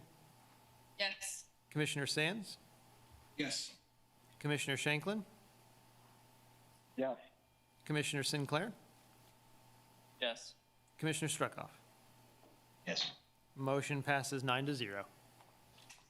Thank you, Jeff. David Carter, Chair. That brings us to the end of our document. Documented items. We do have one last item that I'd like to take up before we adjourn, and that is, of course, to recognize the service of Commissioners Struckoff and Sands. Commissioner Struckoff has served on this commission since July of, what is it? It's 8 years. So July of 2013, Commissioner Sands since July of 2015. In my 3 years on this commission, I have learned a great deal from both of them. I believe Commissioner Struckoff was just wrapping up. My first meeting that I attended was before I joined the commission. It was exactly 3 years ago tonight. I mean, this meeting, May of 2018, and Commissioner Struckoff, I think, would have been his last meeting as chair. Is that correct? And from that moment, my previous experience as a member of the public going to planning commission meetings was always very confrontational, combative. I would, see arguments break out in meetings, people speaking out of turn. And one of the things, the very first influences I had in prospectively joining the commission was the collegiality, the respect that members showed each other. And for the 3 years I've been on the commission so far, Commissioner Struckoff has always exhibited incredibly thoughtful, holistic perspectives, and I found them really educational. And in cases where he needed to break out some statistics on the required square footage for a particular type of retail establishment, he was ready with that as well, and that's been great. With respect to Commissioner Sands, I'm just really inspired by his sense of public service and the fact, if I understand correctly, that he joined the Planning Commission because he was just looking for a way to get civically involved. He'd taken master's courses, if I'm not mistaken, in public administration, and was looking for an outlet for the newfound education and expertise that he'd gained. And the fact that he joined a body that demands so much of its members, not just in terms of time, but also in terms of like homework, to know what you're talking about. I found it really inspiring, like the amount of time that Commissioner Sands has spent, studying up on an issue that he hadn't known about before. And it's been a great experience working with both of you. And I just want to thank you both. If this were a normal meeting, I'd give you both a plaque, but I'm hoping that those were already delivered to you. On behalf of the Planning Commission, I do fantastic. On behalf of the Planning Commission, I just want to thank both of you. And I know it's late, but I do want to give you both an opportunity if you have something to say. And of course, other commissioners, I shouldn't hog the virtual microphone. So Commissioner Struckhoff, anything you'd like to say?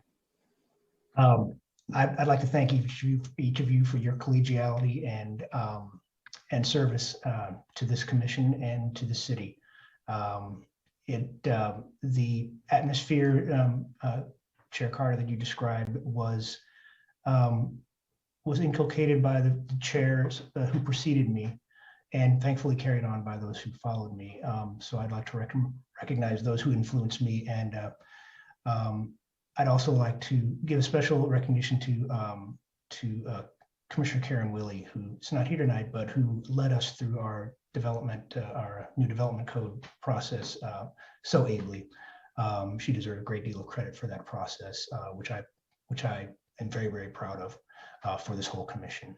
Of course, finally, I'd just like to say that this commission, as I mentioned before, with its development of Plan 2040, has set some very high goals for this city and for our elected bodies, but particularly for our planning staff, who have risen to the occasion on every occasion, and for whom I am so thankful, and without whom none of us would be able to do the work we've done as commissioners.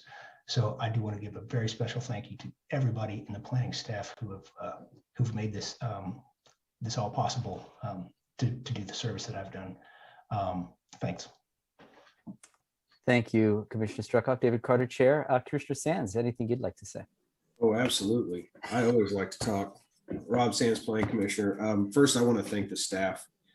In no particular order: Kurt, Kyle, Luke, Denny, Becky, Jessica, Catherine, Sandra, Mary, but especially Jeff and Scott. I know he's probably not watching. He's got his own city to worry about these days, but everyone on the staff has been more than accommodating in answering questions and fulfilling requests and taking the time to educate and mentor. It doesn't matter if you're on your first year of the Planning Commission or your last year of the Planning Commission. The staff is second to none. And I know that because I know folks in other planning departments in other cities who envy working on this staff. So thank you all. Continue your good work. I'd like to obviously thank the commissioners, both that are on tonight and prior commissioners who've served on the Planning Commission. It really, and really anyone who volunteers their time and their talent in a volunteer capacity. So all the other boards that we have in the city of Lawrence and Douglas County Advisory or otherwise that are using their passion to advance our city toward a larger goal of being a better place for everyone to live. I don't know if this type of civic engagement is typical in other cities in Kansas, but if it were, then the state of Kansas as a whole would be in much better shape. So thank you for everyone, regardless of the committee that you're on, for volunteering your time and your talent. I tell people that my time on Planning Commission was $1 million education, that I got one nickel at a time. And by that, I mean, you you learn little lessons that eventually accumulate into something big. And there's no way that any of us could probably ever pay back the city for the opportunity to serve on this commission. So I'll stop there. If you see me again, rest assured, I will have to stop talking at 3 minutes. Thank you. Thank you, Commissioner Sands. David Carter, Chair. Would anyone else care to say anything before we bring this evening to a close? Mr. Chair, if I may, on behalf of staff, we would like to say thank you to The commissioners for their service and for all their years that they've worked with us on those. It's been an honor and privilege to work beside both of you during your time on the commission. So thank you for your service on the board. Thank you so much, Jeff. David Carter, Chair. If there are no other comments, I would accept a motion to adjourn from Commissioner Sands. Do I have a second?